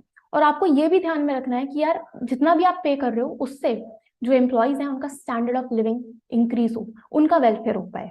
ठीक है, तो इन सभी चीजों को ध्यान में रख के आप पेमेंट करोगे, कॉम्पेंसेशन दोगे। यही है रेम्यूनरेशन ऑफ एम्प्लॉयज। ठीक है, तो हम इतना ही रखते हैं इस वीडियो में। 7 प्रिंसिपल्स हमने कवर किए। सबसे पहले डिविजन ऑफ वर्क, एक बार रिविजन करते हैं। सबसे पहले था डिविजन ऑफ वर्क, जिसमें हमने क्या पढ़ा कि आप काम को छोटे छोटे पार्ट्स में डिवाइड करो, फिर स्किल्ड लोगों को उस काम को करने के लिए दो, वहां से स्पेशलाइजेशन देखने को मिलेगी। ठीक है, देन था अथॉरिटी एंड रिस्पॉन्सिबिलिटी। अथॉरिटी मतलब the right to give orders and responsibility means कि आप उन ऑर्डर्स को फॉलो कर रहे हो। ठीक है, देन डिसिप्लिन हमने समझा। डिसिप्लिन का मतलब कि ऑर्गेनाइजेशन के जितने भी रूल्स एंड रेगुलेशंस हैं उनको आप प्रॉपरली फॉलो करो, अगर फॉलो नहीं करोगे तो पेनल्टी लगेगी, पनिशमेंट मिलेगी। ठीक, देन इसके बाद था यूनिटी ऑफ कमांड, जो कि ये कहता है कि एक सबऑर्डिनेट के ऊपर एक ही सुपीरियर होना चाहिए, उसे एक ही बॉस से ऑर्डर मिले। ठीक है, डुअल सबऑर्डिनेशन को अवॉइड करना है, this is a keyword. Okay, than unity of direction, इसका मतलब क्या है कि जितने भी डिपार्टमेंट्स हैं, जितनी भी एक्टिविटीज हैं, वो ऑर्गेनाइजेशन का जो कॉमन गोल है उसके टुवर्ड्स ही काम करें। ओवरलैपिंग ऑफ एक्टिविटीज को आपको यहाँ पे अवॉइड करना है, ठीक। देन इसके बाद था subordination of individual interest to general interest. इसका मतलब क्या है कि जो एम्प्लॉयज हैं उन्हें अपने गोल्स को साइड में रख के ऑर्गेनाइजेशन के गोल के बारे में सोचना है, ठीक है। प्रायोरिटी देनी है आपको जनरल इंटरेस्ट को, ठीक। और इसके बाद लास्ट क्या पढ़ा हमने, रेम्युनरेशन ऑफ एम्प्लॉयज, कि आप ओवरऑल कितना पेमेंट कर रहे हो, क्या कॉम्पेंसेशन दे रहे हो अपने एम्प्लॉयज को, वो सब किस में आता है, रेम्युनरेशन ऑफ एम्प्लॉयज में, ठीक है। तो हम इसके प्रिंसिपल्स के साथ, जो कि है हमारा 8th principle, that is centralization and decentralization, ठीक है। अब समझो सेंट्रलाइजेशन का मतलब क्या होता है। सेंट्रलाइजेशन का मतलब है कि, तो सेंट्रलाइजेशन का मतलब क्या है, देखो एक ऑर्गेनाइजेशन में अगर जितनी भी डिसीजन मेकिंग पावर है, डिसीजन मेकिंग अथॉरिटी है, अगर वो कॉन्सेंट्रेटेड है टॉप लेवल के हाथ में, तो उसे हम कहते हैं सेंट्रलाइजेशन, ठीक है। डिसेंट्रलाइजेशन क्या है कि डिसीजन मेकिंग पावर पूरी ऑर्गेनाइजेशन में डिस्ट्रीब्यूटेड है, दैट इज डिसेंट्रलाइजेशन, ठीक है। अब क्वेश्चन ये आता है कि क्या कोई ऑर्गेनाइजेशन फुल्ली सेंट्रलाइज्ड या फुल्ली डिसेंट्रलाइज्ड हो सकती है। इसका आंसर होगा नो, ठीक है। एक ऑर्गेनाइजेशन में सेंट्रलाइजेशन और डिसेंट्रलाइजेशन के बीच में बैलेंस होना जरूरी है, ठीक है। देखो एक ऑर्गेनाइजेशन में दो तरह के डिसीजंस होते हैं, एक होंगे जो इंपॉर्टेंट डिसीजंस हैं, मेजर की डिसीजंस हैं, जैसे कि कंपनी की क्या पॉलिसी होगी, कंपनी का गोल क्या है, उन सबको आपको करना होता है सेंट्रलाइज्ड, ठीक है। वो सब किसके हाथ में होगा, टॉप लेवल के हाथ में, क्योंकि सिंपल चीज है, आपने चैप्टर नंबर 1 में ही पढ़ा था कि टॉप लेवल मैनेजमेंट कंपनी का गोल, कंपनी की पॉलिसी फॉर्मुलेट करता है, ठीक है। तो जितने भी की डिसीजंस हैं उनको आप करोगे सेंट्रलाइज्ड, और बाकी के जितने रूटीन डिसीजंस हैं जो आपको डे टू डे बेसिस पे लेने हैं, वो सब रहेंगे डिसेंट्रलाइज्ड, ठीक है। तो ये क्या है, सेंट्रलाइजेशन एंड डिसेंट्रलाइजेशन, कि जितने भी इंपॉर्टेंट डिसीजंस हैं वो सेंट्रलाइज्ड, बाकी के रूटीन डिसीजंस होंगे डिसेंट्रलाइज्ड, ठीक है। क्लियर। तो यही लिखा है इसमें, the concentration of decision making authority is called centralization and its dispersal among more than one person is called decentralization. Clear, ठीक है। इसके बाद नेक्स्ट आता है स्केलर चेन, ये बहुत इंपॉर्टेंट है। स्केलर चेन का मतलब क्या है कि एक ऑर्गेनाइजेशन में अगर सुपीरियर को सबऑर्डिनेट तक कोई बात पहुंचानी है, कम्युनिकेट करना है, तो वो एक चेन के थ्रू होगा, ठीक है। एक ऑर्गेनाइजेशन में कम्युनिकेशन जो है वो एक चेन के थ्रू फ्लो करेगा, उसे हम कहते हैं स्केलर चेन, ठीक है। देखो क्या लिखा है, the formal lines of authority from highest to lowest ranks are known as scalar chain, ठीक है। कि अगर हाईएस्ट यानी कि जो सुपीरियर है उसे सबऑर्डिनेट तक कोई बात पहुंचानी है, तो वो किसके थ्रू होगा, स्केलर चेन के थ्रू। सिस्टमैटिक कम्युनिकेशन को ये कहीं ना कहीं प्रमोट करता है, ठीक है। और किसी भी तरह के रूमर्स या फेक न्यूज स्प्रेड ना हो तो उसको ये अवॉइड करेगा, ओके। तो इसका डायग्राम क्या है, देखो नीचे देखते हैं इसका डायग्राम। इसमें क्या है, डायग्राम में जो ए है, ए यहाँ पे सुपीरियर है, ठीक है। और जो बाकी के लोग हैं B C D E F G H I, ये हैं सबऑर्डिनेट्स, ओके। अब सपोज ई को कोई बात ए तक पहुंचानी है, ई को सपोज ई को कोई बात ए तक पहुंचानी है, तो वो कैसे कम्युनिकेट करेगा, ई पहले डी को बताएगा, फिर डी सी को बताएगा, सी बी को बताएगा, और फिर बी ए को बताएगा, ठीक है। तो कम्युनिकेशन बिल्कुल सिस्टमैटिक वे में होगा, ठीक है, जिससे किसी भी तरह के रूमर स्प्रेड नहीं होंगे, ओके। अब केस ये आता है कि सपोज डी को कोई चीज एच तक बतानी है, ठीक है, डी को कम्युनिकेट करना है एच के साथ, और कुछ अर्जेंट मैटर है, ठीक है, इमरजेंसी का सिचुएशन है, और डी को कोई बात एच तक पहुंचानी है, तो उसके लिए उसको कौन सा रूट देखना पड़ेगा कि पहले डी सी को बताएगा, फिर सी बी को, बी ए को, इसी तरह ए एफ को बताएगा, एफ जी को, और फिर जी एच को बताएगा। बट अगर इमरजेंसी की सिचुएशन है तो डी डायरेक्टली एच से कम्युनिकेट कर सकता है, जिसका एक शॉर्टेस्ट रूट है जिसको हम कहते हैं गैंग प्लैंक, ठीक है, जिसके हम कहते हैं गैंग प्लैंक, ठीक है। तो ये जो शॉर्टेस्ट रूट है ये आप कब यूज करोगे, अगर इमरजेंसी है, ओके। तो स्केलर चेन समझ में आया कि आप कम्युनिकेशन बिल्कुल सिस्टमैटिक वे में कर रहे हो एक चेन के थ्रू, ठीक, सही है। इसके बाद नेक्स्ट है हमारा principle number 10, that is principal of order. Principal of order क्या है, यहाँ पे ऑर्डर का मतलब कमांड देना नहीं है, यहाँ पे ऑर्डर का मतलब है प्रॉपर अरेंजमेंट होना, ठीक है, ऑर्गेनाइज्ड वे में सारा काम होना। तो प्रॉपर अरेंजमेंट मींस ऑर्डर, ठीक है। इसका मतलब क्या है कि एक ऑर्गेनाइजेशन में जितने भी लोग हैं या जितने भी रिसोर्सेज हैं उनका एक प्रॉपर प्लेस होना जरूरी है, वहां से एफिशिएंसी बढ़ेगी, आपका कॉस्ट भी कम आएगा, टाइम भी कम लगेगा, एफर्ट भी कम लगेगा, और प्रोडक्टिविटी बढ़ेगी, ठीक है। इसका एग्जाम्पल लो, सपोज अपने स्कूल का एग्जांपल लो कि आपको प्रिंसिपल मैम से कुछ काम है, ठीक है, आपको प्रिंसिपल मैम से कुछ काम है और आपको नहीं पता कि वो कहाँ मिलेंगे, ठीक है, कोई प्रॉपर प्लेस नहीं है। तो अब आप क्या करोगे, पूरे स्कूल में घूमोगे मैम को ढूंढने के लिए, जिससे आपका टाइम भी वेस्ट होगा, आपका एफर्ट भी वेस्ट होगा और हो सकता है आपको मैम मिले ही ना, तो आपका काम भी नहीं हो पाएगा, ठीक है। बट अगर आपको पता है कि यार प्रिंसिपल मैम का एक अपना रूम है, प्रिंसिपल ऑफिस है, मैम वहीं पे मिलेंगे, तो वहां पे क्या हुआ कि प्रॉपर प्लेस है उनकी, तो इससे क्या होगा, आपका टाइम भी वेस्ट नहीं होगा और आपका काम भी पूरा हो जाएगा। तो वही क्या है, प्रिंसिपल ऑफ ऑर्डर, ठीक है। इसी तरह एक ऑर्गेनाइजेशन में जितने भी लोग हैं, जितने भी वर्कर्स हैं, मैनेजर्स हैं, और जितने भी रिसोर्सेज है, रॉ मटेरियल है, उन सबकी एक प्रॉपर प्लेस होनी जरूरी है। इससे क्या होगा, टाइम वेस्ट भी नहीं होगा, कॉस्ट भी कम आएगा, एफर्ट भी कम लगेगा और एफिशिएंसी बढ़ेगी, ठीक है। तो this is all about principle of order. Okay, तो क्या लिखा है, according to Fayol, people and materials must be in suitable places at appropriate time for maximum satisfaction, ठीक है। There should be a place for everything and everyone, सभी के लिए एक प्रॉपर प्लेस होना जरूरी है, ठीक है। Principal of order clear. इसके बाद नेक्स्ट आता है प्रिंसिपल ऑफ इक्विटी। इक्विटी का मतलब क्या है कि सबको इक्वल सैलरी देनी है, नहीं, सैलरी तो आप देखोगे कि यार कौन ज्यादा काम कर रहा है, कौन अच्छा काम कर रहा है, उसके अकॉर्डिंग दोगे। तो इक्विटी का मतलब क्या है, हम शार्क टैंक देखते हैं, उसमें बोलते हैं ना इक्विटी कि हमें 75 लाख के लिए 2% इक्विटी हम देंगे, नहीं, यहाँ पे इक्विटी का मतलब है कि आप जितने भी एम्प्लॉयज हैं, जितने भी वर्कर्स हैं, उनके साथ किसी भी तरह का डिस्क्रिमिनेशन नहीं करोगे, ठीक है। किसी भी तरह का डिस्क्रिमिनेशन नहीं करना, किसी भी बेसिस पे इक्वालिटी मेंटेन करनी है, ठीक है। तो क्या लिखा है, this principle focuses on kindliness and justice in the behaviour of managers towards workers, ठीक है। There should be no discrimination against anyone on account of sex, religion, caste, belief, gender etcetera, ठीक है। कि जितनी बड़ी बड़ी कंपनीज होती हैं, एमएनसीज होती हैं, अब वहां पे अलग अलग लोग काम करते हैं, ठीक है, अलग अलग बैकग्राउंड से होते हैं, अलग क्वालिफिकेशंस होती हैं, अलग अलग रिलीजन से होते हैं। तो आपको किसी भी वर्कर के साथ किसी भी तरह का डिस्क्रिमिनेशन नहीं करना है, सबको इक्वली ट्रीट करना है, ठीक है। तो this is principle of equity, clear, ठीक है।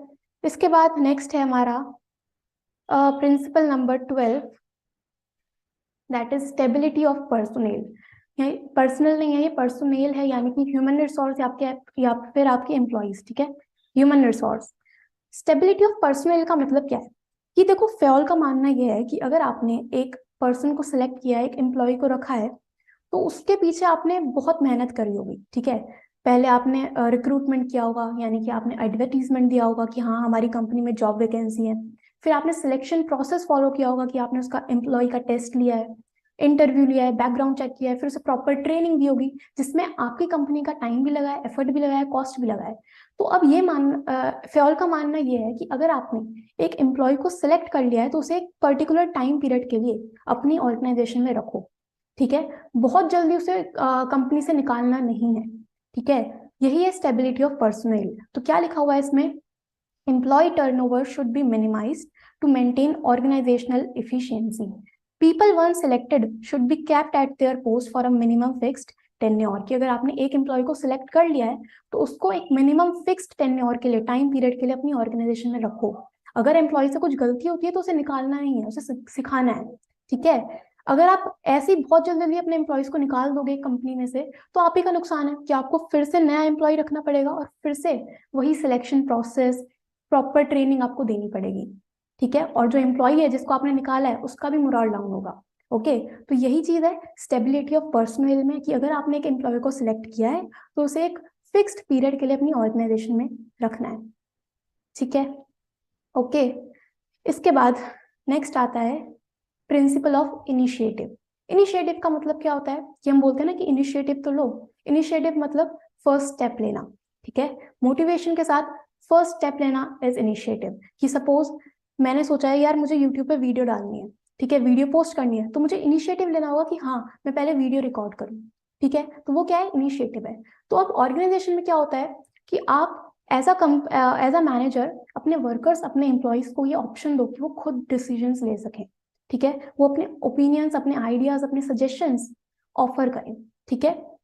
तो initiative means taking the first step with self motivation. Workers should be encouraged to develop and carry out their plans for improvements. कि आप एम्प्लॉयज को, वर्कर्स को उनके सजेशंस, उनके ideas देने का चांस दो। हो सकता है कि उनका कोई सजेशन आपकी कंपनी के लिए बेनिफिशियल हो, और अगर ऐसा होता है तो आप उन्हें रिवॉर्ड भी दो। ठीक है, तो एंकरेज करना है वर्कर्स को कि वो खुद से स्टेप लें, खुद से डिसीजंस लें। ठीक है, प्रिंसिपल ऑफ इनिशिएटिव। सही है ये। इसके बाद लास्ट है principle 14, that is esprit de corps. Esprit de corps क्या है? इसका सिंपल मतलब है कि आपको एक कंपनी में, एक ऑर्गेनाइजेशन में टीम वर्क को प्रमोट करना है, टीम स्पिरिट के साथ काम करना है। ठीक है, यूनिटी, हार्मनी, पीस को आपको यहाँ पे प्रमोट करना है। ओके, तो क्या लिखा है इसमें? Management should promote team spirit of unity and harmony among employees according to Fayol. Fayol के अकॉर्डिंगली एक ऑर्गेनाइजेशन में जितने भी लोग हैं वो प्रॉपर टीम वर्क में काम करें और हार्मनी के साथ काम करें, कोऑर्डिनेट करके काम करें। ठीक है, a manager should replace I with we in all his conversations with workers to foster team spirit. जो मैनेजर है उसे आई को रिप्लेस करना होगा वी के साथ। मतलब अगर कुछ भी काम होता है तो मैनेजर ऐसा ना बोले कि ये काम मैंने किया है, वो क्या बोलेगा कि ये काम हम सब ने मिलकर किया है। ठीक है, अगर कुछ भी अचीवमेंट होती है तो वो ये ना बोले ये जो काम है ये मैंने किया है, नहीं, वो क्या बोलेगा, ये काम हम सब ने किया है। इससे क्या होगा, अगर आप सबको इंक्लूड करोगे अपने कन्वर्सेशंस में तो वहां से एम्प्लॉयज के ऊपर, आपके वर्कर्स के ऊपर एक पॉजिटिव एटीट्यूड या पॉजिटिव इम्पैक्ट पड़ेगा। ठीक है, तो manager should replace I with we. ठीक है, तो एस्पिरेट डी कॉर्प्स का सिंपल मतलब क्या है कि आपको टीम वर्क को प्रमोट करना है। क्लियर? सही है, तो इसके साथ हमने अपने 14 प्रिंसिपल्स कंप्लीट करे। सही है, तो एक बार देखते हैं हमने क्या क्या पढ़ा। देखो, सबसे पहले हमने बात की डिविजन ऑफ वर्क की। डिविजन ऑफ वर्क मतलब, ये बहुत बार बताया मैंने, जितना भी काम है उसको छोटे छोटे पार्ट्स में डिवाइड करना है, स्पेशलाइजेशन आएगी। ठीक, अथॉरिटी एंड रिस्पॉन्सिबिलिटी दोनों के ही बीच में एक बैलेंस होना जरूरी है। ऐसा ना हो कि अथॉरिटी ज्यादा, रिस्पॉन्सिबिलिटी है ही नहीं, या फिर ऐसा भी नहीं होना चाहिए कि रिस्पॉन्सिबिलिटी है बट अथॉरिटी नहीं है। बैलेंस होना जरूरी है। ठीक, इसके बाद देखा था हमने डिसिप्लिन। डिसिप्लिन में क्या था कि जितने भी रूल्स एंड रेगुलेशंस हैं उनको प्रॉपरली फॉलो करना है, नहीं करोगे तो पेनल्टी लगेगी। ठीक, इसके बाद यूनिटी ऑफ कमांड में क्या है कि एक सबॉर्डिनेट के ऊपर एक बॉस होना चाहिए। ठीक है, एक से ज्यादा बॉस नहीं होने चाहिए। इसके बाद यूनिटी ऑफ डायरेक्शन, जिसमें क्या बात हुई थी कि जितने भी डिपार्टमेंट्स हैं, जितनी भी एक्टिविटीज आप परफॉर्म कर रहे हो, सबका जो गोल है वो ऑर्गेनाइजेशन के गोल के टुवर्ड्स होना चाहिए। ठीक है, then subordination of individual interest to general interest. इसका मतलब कि प्रायोरिटी किसे देनी है? जनरल इंटरेस्ट को। ओके, फिर हमने देखा था रेम्युनरेशन ऑफ एम्प्लॉइज कि आप कितना कंपेंसेशन दे रहे हो अपने एम्प्लॉइज को, वो सब किस में आता है? रेम्युनरेशन में। ठीक, इसके बाद हमने क्या पढ़ा? Centralisation and decentralisation. सेंट्रलाइजेशन मतलब कि डिसीजन मेकिंग पावर सारी की सारी टॉप लेवल के हाथ में, और डिसेंट्रलाइजेशन मतलब कि जो डिसीजन मेकिंग पावर है वो पूरी ऑर्गेनाइजेशन में डिस्ट्रीब्यूटेड है। इसके बाद हमने बात की थी स्केलर चेन की। स्केलर चेन मतलब कि जो कम्युनिकेशन है एक ऑर्गेनाइजेशन में वो प्रॉपर चेन में फ्लो करेगा। और शॉर्टेस्ट रूट यहाँ पे कौन सा था, जो कि आप बस इमरजेंसी के केस में यूज कर सकते हो, जिसे हम कहते हैं गैंग प्लैंक। ठीक है, इसके बाद प्रिंसिपल ऑफ ऑर्डर। ऑर्डर मतलब कि जितने भी लोग हैं, जितने भी रिसोर्सेज हैं, उनकी एक प्रॉपर प्लेस होनी जरूरी है, वहां से आपको एफिशिएंसी देखने को मिलेगी। ठीक है, तो यहाँ पे बात हुई है प्लेस की।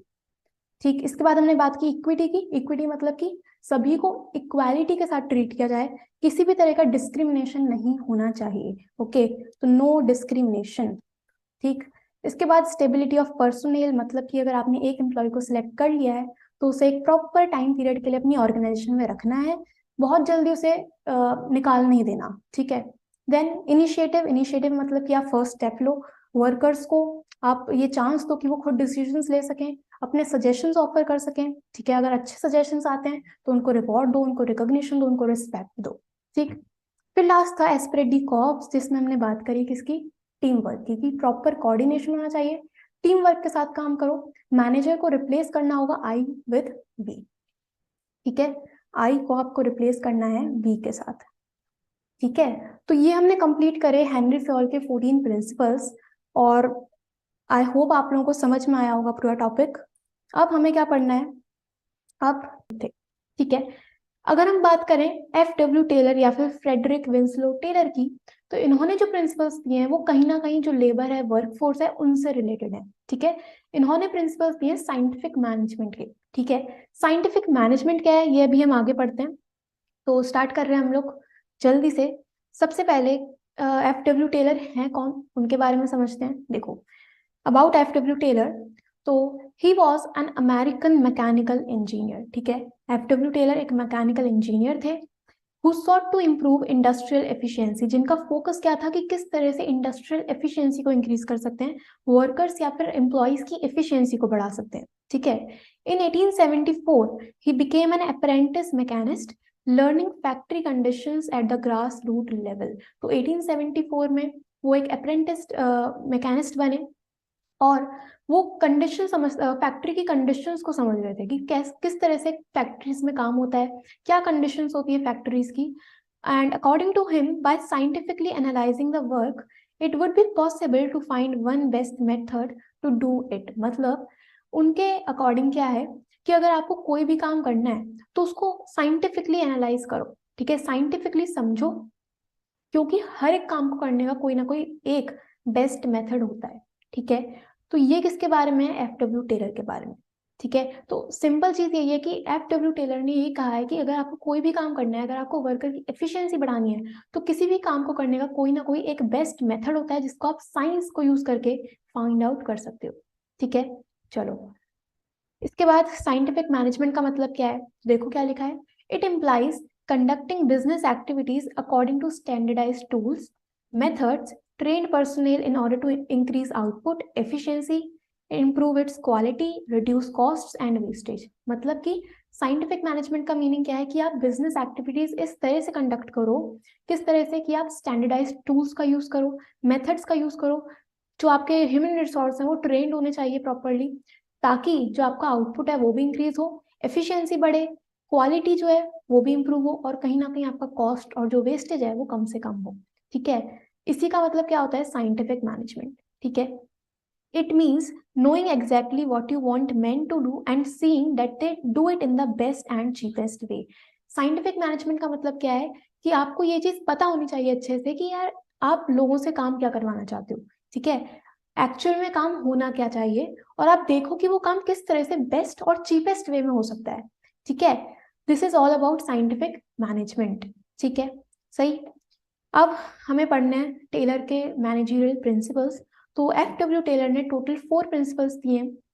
सबसे पहले है science not rule of thumb, second is harmony not discord, third cooperation not individualism, और फोर्थ थोड़ा सा बड़ा है, क्या लिखा है, development of each and every person to his or greatest efficiency and prosperity, ठीक है। तो 4 प्रिंसिपल्स हैं, जल्दी से हम इसे कवर करते हैं। चलो सबसे पहला प्रिंसिपल आता है science not rule of thumb. इसका मतलब क्या है, देखो science comma not rule of thumb, इसका मतलब कि आप एक ऑर्गेनाइजेशन में कोई भी अगर प्रॉब्लम आ रही है तो वहां पे साइंस अप्लाई करो, ठीक है।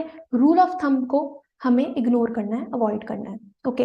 अब रूल ऑफ थंब क्या है, रूल ऑफ थंब का मतलब होता है कि पहले के टाइम में क्या होता था कि जितने वर्कर्स या मैनेजर्स होते थे वो पर्सनल जजमेंट पर रिलाई करते थे, ठीक है, सुनी सुनाई बातों पर रिलाई करते थे, trial and error approach use करते थे अगर कुछ भी प्रॉब्लम है तो उसे सॉल्व करने के लिए, ठीक है। अब ट्रायल एंड एरर अप्रोच में क्या होता है कि आप पहले ट्राई करोगे, ठीक है, अगर नहीं निकला सॉल्यूशन तो आप फिर से ट्राई करोगे, अगर फिर से सॉल्यूशन नहीं निकला तो फिर ट्राई करोगे। तो उसमें क्या होता है आपकी रिसोर्सेज भी वेस्ट होती हैं, कॉस्ट भी ज्यादा आता है, टाइम भी वेस्ट होगा, एफर्ट भी वेस्ट होगा। तो इसीलिए रूल ऑफ थंब को हमें इग्नोर करना है, ठीक है। रूल ऑफ थंब का मतलब क्या है कि पहले के टाइम में जो वर्कर्स थे वो पर्सनल जजमेंट पे रिलाय करते थे किसी भी प्रॉब्लम को सॉल्व करने के लिए। बट टेलर ने क्या कहा है कि अगर कुछ भी प्रॉब्लम आ रही है, अगर आपको एफिशिएंसी बढ़ानी है तो आप साइंटिफिक मेथड्स का यूज करो, रूल ऑफ थंब को इग्नोर करो, ठीक है। तो क्या लिखा हुआ है इसमें, देखो factory owners or managers relied on personal judgment in attending to the problems they confronted in the course of managing their work. This is called rule of thumb, ठीक है। इसके बाद Taylor believed that there is always one best method to maximize efficiency. Taylor के accordingly अगर आपको efficiency बढ़ानी है तो कोई ना कोई एक बेस्ट मेथड होता है। This method can be developed through study and analysis. इस मेथड को आप डेवलप कर सकते हो, समझ सकते हो स्टडी करके, एनालिसिस करके। Scientific method involve investigation of traditional methods through work study, ठीक है, unifying the best practices and developing a standard method. तो आपको साइंस यूज करना है, साइंटिफिक मेथड्स को अप्लाई करना है, टेक्निक्स को अप्लाई करना है, ठीक है। वर्क स्टडी क्या है ये भी आप आगे पढ़ोगे, ओके। तो यही है इस प्रिंसिपल में कि अगर आप कुछ भी प्रॉब्लम आ रही है, अगर आपको एफिशिएंसी बढ़ानी है तो आप साइंस वो यूज करो, रूल ऑफ थंब नहीं लगाना। क्लियर? ठीक। इसके बाद सेकंड प्रिंसिपल है हार्मनी नॉट डिस्कॉर्ड। ठीक है, मतलब एक ऑर्गेनाइजेशन में हार्मनी होनी चाहिए, डिस्कॉर्ड नहीं होना चाहिए। हार्मनी का मतलब कि सब मिलके काम करें, ठीक है, एक साथ काम करें। डिस्कॉर्ड मतलब कॉन्फ्लिक्ट्स, ठीक है, लड़ाई झगड़े। तो अब इसमें क्या लिखा हुआ है देखो, factory system of production implied that managers served as a link between owners and workers। इसका मतलब एक ऑर्गेनाइजेशन में जो मैनेजर्स हैं वो वर्कर्स और ओनर्स के बीच में लिंक होते हैं। ठीक है, मैनेजर्स के ऊपर ओनर्स आएंगे और मैनेजर्स के नीचे वर्कर्स आएंगे। तो मैनेजर्स, वर्कर्स और ओनर्स के बीच में क्या है, एक लिंक है। ठीक है, अब कई बार ये होता है कि यार मैनेजर और ओनर के बीच में, सॉरी, मैनेजर और वर्कर के बीच में कॉन्फ्लिक्ट्स हो सकते हैं। ठीक है, चांसेस हो सकते हैं इस तरह के। तो Taylor believed that the conflict between managers and workers helped them, ठीक है, the workers, managers and the factory owners। तो अगर कुछ भी कॉन्फ्लिक्ट्स होते हैं बिटवीन मैनेजर्स एंड वर्कर्स तो इससे किसी भी की भी हेल्प नहीं होगी, ना ही वर्कर्स की, ना ही मैनेजर्स की, ना ही ओनर्स की। ठीक। इसके बाद he focused on that there should be complete harmony between the management and the workers। तो टेलर ने किस चीज पे फोकस किया है कि एक ऑर्गेनाइजेशन में हार्मनी होनी चाहिए मैनेजमेंट के बीच और वर्कर्स के बीच में, सब लोग मिलके काम करें। ठीक है, both should realize that each one is important. दोनों को एक दूसरे के इंपॉर्टेंस बताने चाहिए कि मैनेजर्स के लिए वर्कर्स इंपॉर्टेंट है, वर्कर्स के लिए मैनेजमेंट इंपॉर्टेंट है। ठीक है, इसके बाद Taylor called for complete mental revolution on the part of both management and workers. तो यहीं पे टेलर ने एक कॉन्सेप्ट इंट्रोड्यूस किया है, that is mental revolution. Mental revolution का मतलब क्या है कि जो वर्कर्स हैं और जो मैनेजर्स हैं वो एक दूसरे के प्रति पॉजिटिव अप्रोच रखें। ठीक है, एक दूसरे के प्रति उनका पॉजिटिव एटीट्यूड होना चाहिए, थिंकिंग में ट्रांसफॉर्मेशन होना चाहिए। ठीक है, यही क्या है, mental revolution. Okay, management should share the gains of the company and eight the same time workers should work hard for the growth of the company. इसका मतलब कि मैनेजर्स जो हैं, अगर कंपनी को कुछ भी फायदा होता है, कुछ भी प्रॉफिट होता है तो वो वर्कर्स के साथ शेयर करें, और उसी टाइम पे अगर वर्कर्स को वो जो प्रॉफिट है वो मिल रहा है तो वर्कर्स को भी ये चीज याद रखनी है कि वो अच्छे से मेहनत करके काम करें, हार्ड वर्क करें, ताकि कंपनी की ग्रोथ हो पाए। ठीक है, तो एक दूसरे के इंपॉर्टेंस को समझना है, हार्मनी के साथ काम करना है, डिस्कॉर्ड नहीं होना चाहिए। ठीक है, ये क्या है, हार्मनी नॉट डिस्कॉर्ड। क्लियर? ठीक है, ये हो गया, हमने पहले पढ़ा science not rule of thumb, second था हार्मनी नॉट डिस्कॉर्ड। ठीक।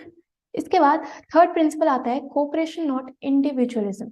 ठीक है, मतलब एक ऑर्गेनाइजेशन में कोऑपरेशन होना चाहिए, सब मिलके काम करें, इंडिविजुअलिज्म नहीं होना चाहिए। इंडिविजुअलिज्म मतलब कि सब अपने बारे में सोच रहे हैं बस, ऐसा नहीं होना चाहिए। कोऑपरेशन हो, कोऑर्डिनेशन के साथ सारा काम हो। ठीक है, अब यही चीज हमने अभी पिछले प्रिंसिपल में ही पढ़ी।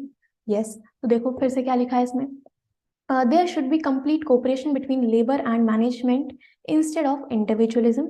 This principle is the extension of principle of harmony not discord। मतलब जो भी हमने पहले प्रिंसिपल पढ़ा harmony not discord, उसी का ये एक्सटेंशन है। ठीक है, तो अगर क्वेश्चन आए 1 मार्क में तो आपको ये पता होना चाहिए।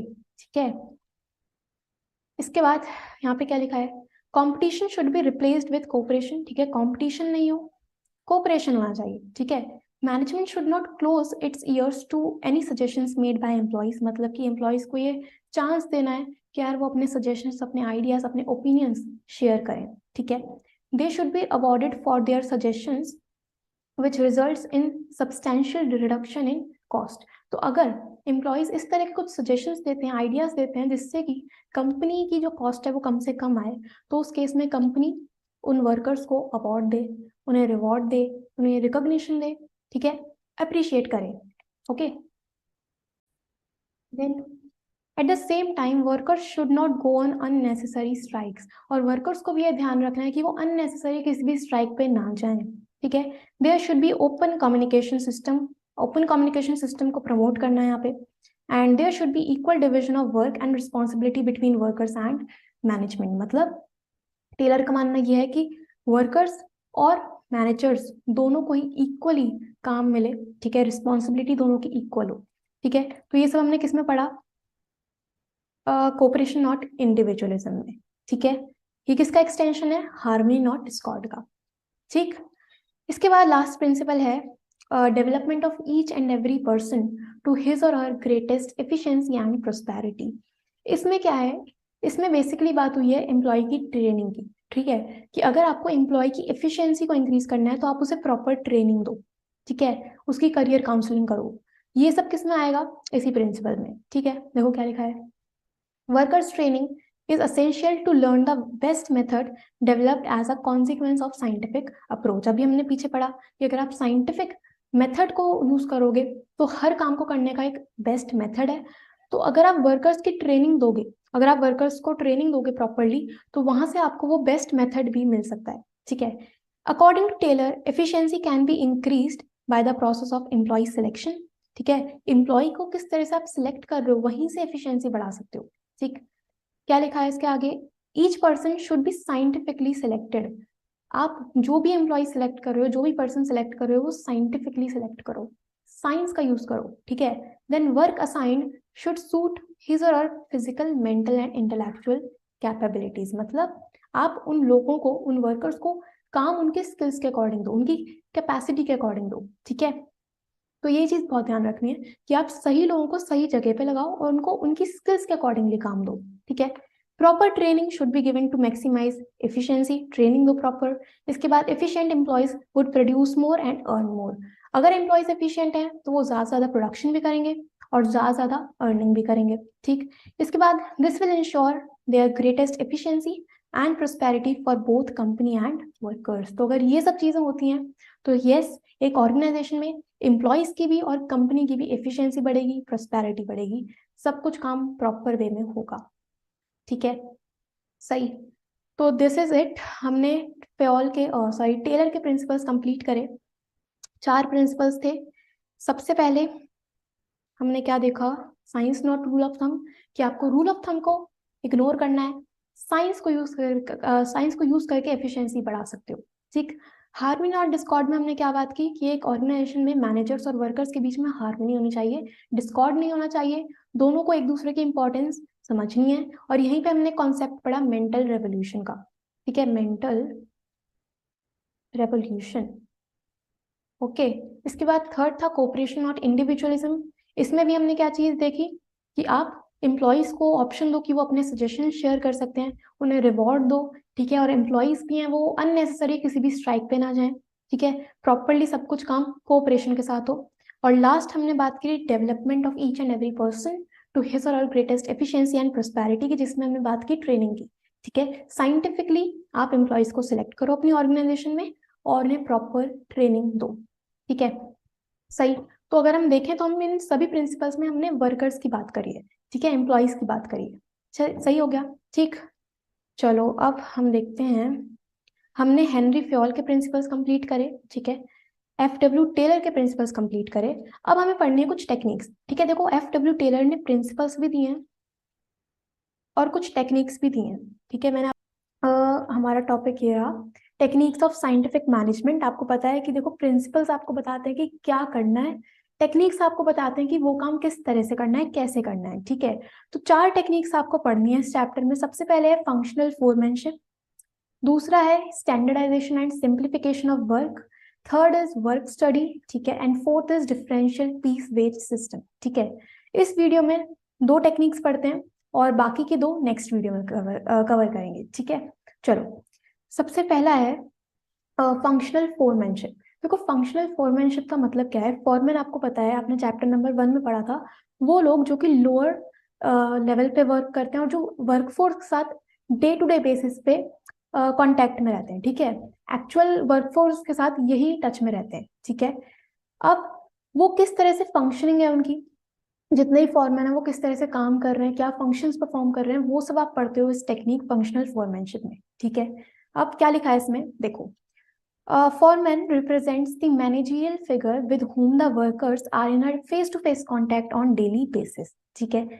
Foreman is the pivot around whom revolves the entire production, planning, implementation and control। तो foreman वही इंसान है, वही लोग हैं जिनके अराउंड पूरी ऑर्गेनाइजेशन चलती है, ठीक है। Taylor identified the list of qualities of a good foreman and found that no single person could fit them all। तो टेलर ने ये देखा कि यार एक फॉरमैन के अंदर क्या क्या क्वालिटीज होनी चाहिए। बहुत सारी क्वालिटीज हैं कि intelligence level, education, qualifications, integrity, ठीक है, उसका सेल्फ कॉन्फिडेंस, तो बहुत सारी क्वालिटीज हैं, बट वो सभी क्वालिटीज किसी भी एक इंडिविजुअल में आपको नहीं मिल सकती, ठीक है।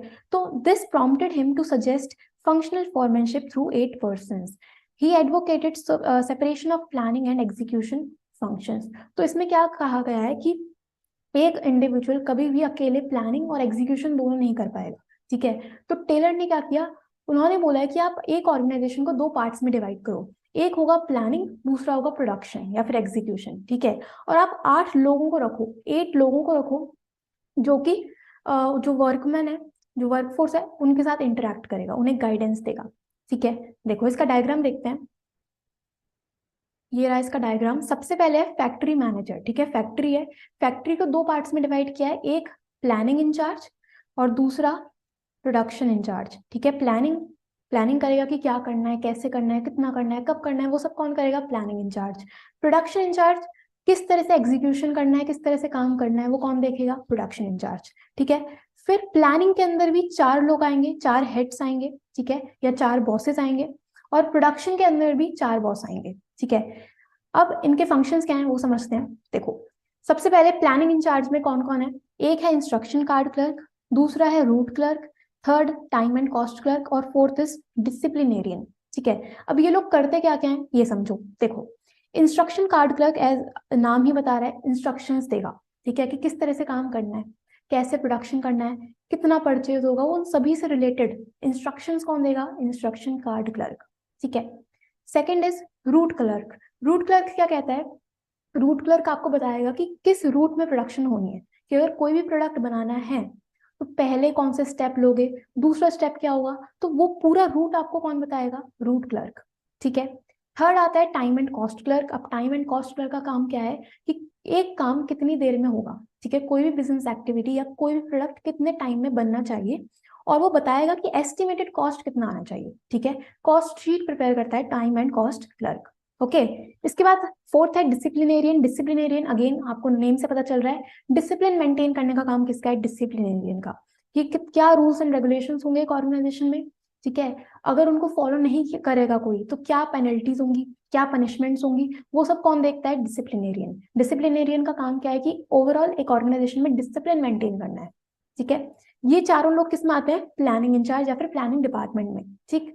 इसके बाद प्रोडक्शन इंचार्ज की अगर बात करें तो प्रोडक्शन इंचार्ज में भी 4 लोग आएंगे। सबसे पहला है स्पीड बॉस। स्पीड बॉस का काम क्या है, स्पीड बॉस ये देखता है कि यार टाइम एंड कॉस्ट क्लर्क ने जो टाइम बताया है, जिसके टाइम के अंदर कितना काम होना है, क्या वो उस टाइम के अंदर हो रहा है। स्पीड बॉस ये चेक करता है कि काम स्पीडीली हो रहा है या नहीं, ठीक है। तो स्पीड मेंटेन करने का काम किसका है, स्पीड बॉस का, okay.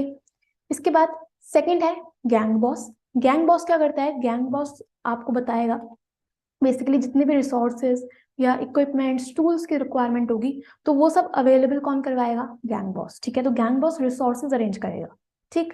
Then repair boss. Repair boss का काम क्या है, रिपेयर बॉस बेसिकली आपको हेल्प करता है कि अगर कोई भी मशीन या कोई भी इक्विपमेंट खराब हो जाता है तो उसका रिपेयर, उसका मेंटेनेंस कराने का काम किसका है, रिपेयर बॉस का। और लास्ट है इंस्पेक्टर। इंस्पेक्टर क्या करेगा, इंस्पेक्टर बेसिकली इंस्पेक्शन करेगा ऑर्गेनाइजेशन का, वो देखेगा कि क्या क्वालिटी मेंटेन हो रही है, ठीक है, क्वालिटी डिग्रेड तो नहीं हो रही, क्वालिटेटिव प्रोडक्ट्स बनने चाहिए, तो वो सभी कौन देखेगा, इंस्पेक्टर, ठीक है। और ये सभी बॉस के ऑर्डर्स किसको फॉलो करने होंगे, वर्कमैन को, ठीक है। तो एक वर्कमैन के ऊपर 4 लोग हैं जिससे उसे ऑर्डर मिलेंगे, ठीक है, चारों के ही अपने अपने फील्ड्स हैं, अपने अपने अकॉर्डिंगली वो काम करते हैं, ठीक है। ये क्या है हमारा functional foremanship, okay.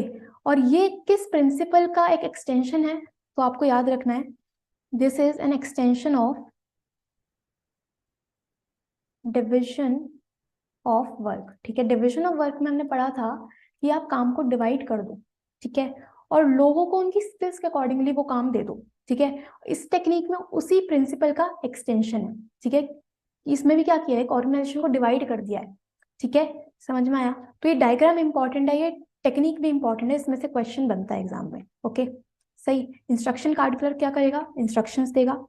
Root clerk आपको बताएगा कि किस रूट में काम होना है। Then time and cost clerk बताता है कि कितने टाइम में काम होना है, कितना कॉस्ट आना चाहिए, और डिसिप्लिनेरियन डिसिप्लिन मेंटेन करेगा, ठीक। इसके बाद स्पीड बॉस का काम क्या है कि क्या काम स्पीडीली हो रहा है या नहीं, वो चेक कौन करता है, स्पीड बॉस। गैंग बॉस देखता है कि जितने भी रिसोर्सेज की रिक्वायरमेंट है वो टाइमली मिल जाए आपको। रिपेयर बॉस का काम है कि यार अगर कुछ भी इक्विपमेंट्स खराब होते हैं, मशीन्स खराब हो जाती हैं, तो उनका रिपेयर, उसका मेंटेनेंस कौन देखेगा, रिपेयर बॉस। और इंस्पेक्टर का काम क्या है कि क्वालिटी मेंटेन करना, ओवरऑल ऑर्गेनाइजेशन का इंस्पेक्शन करना, ये सब किसके हाथ में है, इंस्पेक्टर। ठीक है, क्लियर, सही है। तो ये हमारी फर्स्ट टेक्निक थी, फंक्शनल फॉर्मेशन। ओके, इसके बाद सेकंड है standardization and simplification of work. Standardization अलग है, सिंप्लीफिकेशन अलग है। ठीक है, देखो स्टैंडर्डाइजेशन का मतलब क्या लिखा है, standardization means the process of setting standards for every business activity. तो टेलर का मानना यह है कि आप एक ऑर्गेनाइजेशन में जितनी भी बिजनेस एक्टिविटीज परफॉर्म कर रहे हो, जो भी प्रोडक्ट बना रहे हो, उसके लिए स्टैंडर्ड सेट करो। ठीक है, स्टैंडर्ड का मतलब क्या है, standards are the benchmarks which must be adhered in during production. तो स्टैंडर्ड्स क्या है, बेंचमार्क्स हैं, ठीक है, जिनको ध्यान में रख के आप प्रोडक्शन करोगे। ठीक है, it can be standardization of process, raw material, time, product, machinery, methods और वर्किंग कंडीशंस। मतलब कि आप जो भी प्रोडक्ट बना रहे हो वो बिल्कुल स्टैंडर्ड साइज का हो, स्टैंडर्ड कलर का हो, स्टैंडर्ड टाइम में बनाओ, स्टैंडर्ड क्वालिटी का हो, स्टैंडर्ड रॉ मटेरियल यूज हुआ हो। ठीक है, इसके लिए हम एग्जांपल लेते हैं। सपोज आप बात करो कैमरास की। ठीक है, कैमरास में जो भी सेल लगती हैं वो किसी भी कंपनी की आप लगा सकते हो। ठीक है, ऐसा कुछ उसमें रूल नहीं है कि यार एक पर्टिकुलर कंपनी की ही सेल लगेंगी, ऐसा नहीं है। क्यों, क्योंकि वहां पे स्टैंडर्डाइजेशन है। ठीक है, सपोज करो एक कैमरा है जिसमें ए नाम की एक ए क्वालिटी की सेल डलती है। ठीक है, सेल ही डलेगी। अब सपोज ये जो सेल है ए टाइप की, ये मार्केट में आ ही नहीं रही। ठीक है, मार्केट में मिल ही नहीं रही। तो अगर आप किसी दूसरी कंपनी की सेल लगाओगे इस कैमरा में तो चलेगा नहीं कैमरा। ठीक है, तो उससे क्या हो रहा है, स्टैंडर्डाइजेशन अगर नहीं है तो बाकी बिजनेसेस कहीं ना कहीं लॉस में जा सकते हैं। ठीक है ना, बट स्टैंडर्डाइजेशन है तो आपको पता है यार एक कैमरे में किसी भी क्वालिटी या किसी भी कंपनी की सेल आप यूज कर सकते हो। वो क्या है, स्टैंडर्डाइजेशन है। ठीक है, in terms of size, in terms of quality. ठीक है, इससे अच्छा और हम एग्जांपल ले सकते हैं फ्रेंचाइजीज की। ठीक है, फ्रेंचाइजी आप बात कर लो, इंडिया में जितनी बड़ी बड़ी ब्रांड्स हैं उनकी फ्रेंचाइजीज की, किसी भी फ्रेंचाइजी पे अगर आप देखोगे तो वहां पे सेम क्वालिटी ऑफ प्रोडक्ट्स मिलेंगे। ठीक है, कलर भी सेम होगा, उनका साइज भी सेम होगा। अगर वो कोई फूड ब्रांड है तो वहां पे उनका टेस्ट भी सेम होगा। वो क्या है, स्टैंडर्डाइजेशन है। ठीक है ना, समझ में आया। ओके, तो स्टैंडर्डाइजेशन का मीनिंग क्लियर है। इसके बाद ऑब्जेक्टिव्स क्या है स्टैंडर्डाइजेशन के, first to reduce a given line or product to fix type, size and features. ठीक है, second to establish interchangeability of manufactured parts and products। Interchangeability अभी बताया मैंने कि आप किसी दूसरी कंपनी का जो प्रोडक्ट है उसको यूज कर सकते हो। ठीक है, to establish standards of excellence and quality in materials, and fourth is to establish standards of performance of men and machines। ठीक है, तो लोगों की, मशीन्स की परफॉर्मेंस के लिए भी स्टैंडर्ड सेट करता है। ठीक है, क्लियर। इसके बाद आता है सिंप्लीफिकेशन। सिंप्लीफिकेशन का मीनिंग क्या है, सिंप्लीफिकेशन मतलब कि आप जितनी भी अननेसेसरी एक्टिविटीज हैं उनको एलिमिनेट कर दो। ठीक है, जितना भी आप अननेसेसरी प्रोडक्शन कर रहे हो उसे हटाओ। मतलब it aims at eliminating superfluous varieties, sizes and dimensions. It aims at eliminating unnecessary diversity of products, results in savings of cost of labour, machines and tools. इसका मतलब क्या है कि सपोज मुझे पता है यार मेरी कंपनी में एक प्रोडक्ट है, प्रोडक्ट ए। ठीक है, जिसकी on an average daily basis पे 50 यूनिट्स सेल हो जाती हैं। ठीक है, 50 यूनिट्स बिक जाती हैं। अब सपोज मेरे वर्कर ने 80 यूनिट्स प्रोड्यूस कर दी। ठीक है, 80 यूनिट्स, ओके 80 यूनिट्स प्रोड्यूस करी हैं। अब खुद सोचो, मुझे पता है यार बिकेंगी 50 बट बनाई कितनी है 80, तो वो जो एक्स्ट्रा 30 बनी है क्या वो वेस्ट जाएंगी। ठीक है, वेयर हाउस में पड़ी रहेंगी तो स्टोरेज कॉस्ट भी बढ़ेगा। ठीक है, और यूनिट्स को बनाने में टाइम भी लगा होगा, एफर्ट भी लगा होगा, कॉस्ट भी लगा होगा। तो आपको यही देखना है कि बिजनेस को सिंप्लीफाइड रखना है। जितने भी आप अननेसेसरी प्रोडक्शन कर रहे हो, जितना भी आप अलग अलग साइज के प्रोडक्ट्स बना रहे हो जिनकी रिक्वायरमेंट नहीं है, उन्हें एलिमिनेट करना है। ठीक है, इससे क्या होगा, आपका कॉस्ट भी बचेगा, टाइम भी बचेगा, एनर्जी भी बचेगी। ठीक है, एफिशिएंसी बढ़ेगी। ओके, तो this is all about simplification. Clear. ठीक है, तो स्टैंडर्डाइजेशन क्या है, सिंप्लीफिकेशन क्या है, ये आपको समझ में आया। हमने फंक्शनल फोरमैनशिप समझा, जिसका डायग्राम बहुत इंपॉर्टेंट है, तो इसे अच्छे से आप प्रिपेयर कर लेना। ठीक है, ये इंपॉर्टेंट है। फंक्शनल फोरमैनशिप क्या है ये हमने पढ़ लिया। स्टैंडर्डाइजेशन एंड सिंप्लीफिकेशन हमने कवर करा। अब समझते हैं कि वर्क स्टडी क्या है। तो देखो, वर्क स्टडी में 4 टेक्निक्स होंगी। सबसे पहला है मेथड स्टडी, दूसरा है मोशन स्टडी, ठीक है, method study, motion study, time study and fatigue study, ठीक है। इसके लिए ट्रिक याद रखना MMTF, ठीक है। तो वर्क स्टडी में आएगा MMTF, method, motion, time and fatigue, ठीक है। सबसे पहले मेथड स्टडी क्या है, तो देखो मेथड स्टडी का सिंपल मतलब है कि आपको पता है, टेलर ने बोला था कि किसी भी काम को करने के लिए एक बेस्ट मेथड होता है जिससे आप वर्कर की एफिशिएंसी को इंक्रीज कर सकते हो, ठीक है। तो मेथड स्टडी का ऑब्जेक्टिव ही क्या है कि आप वो जो बेस्ट मेथड है उसे आइडेंटिफाई कर सको, ठीक है। तो क्या लिखा है इसमें, the objective of method study is to find out one best way of doing the job. There are various methods of doing the job, ठीक है। एक काम को करने के लिए बहुत सारे अलग अलग तरीके हो सकते हैं। To determine the best way there are several parameters, right from procurement of raw materials till the final product is delivered to the customer, every activity is a part of method study। मतलब आप raw material purchase कर रहे हो, वहां से लेके जब तक आपका जो प्रोडक्ट है, जो फाइनल प्रोडक्ट है, वो कस्टमर तक ना पहुंचा है, उसके बीच में जितनी भी एक्टिविटीज होंगी वो सभी मेथड स्टडी का ही पार्ट है, ठीक है, सही। इसके बाद सेकंड है motion study. Motion study basically एक वर्कर की मूवमेंट्स को बताता है, ठीक है, मूवमेंट्स।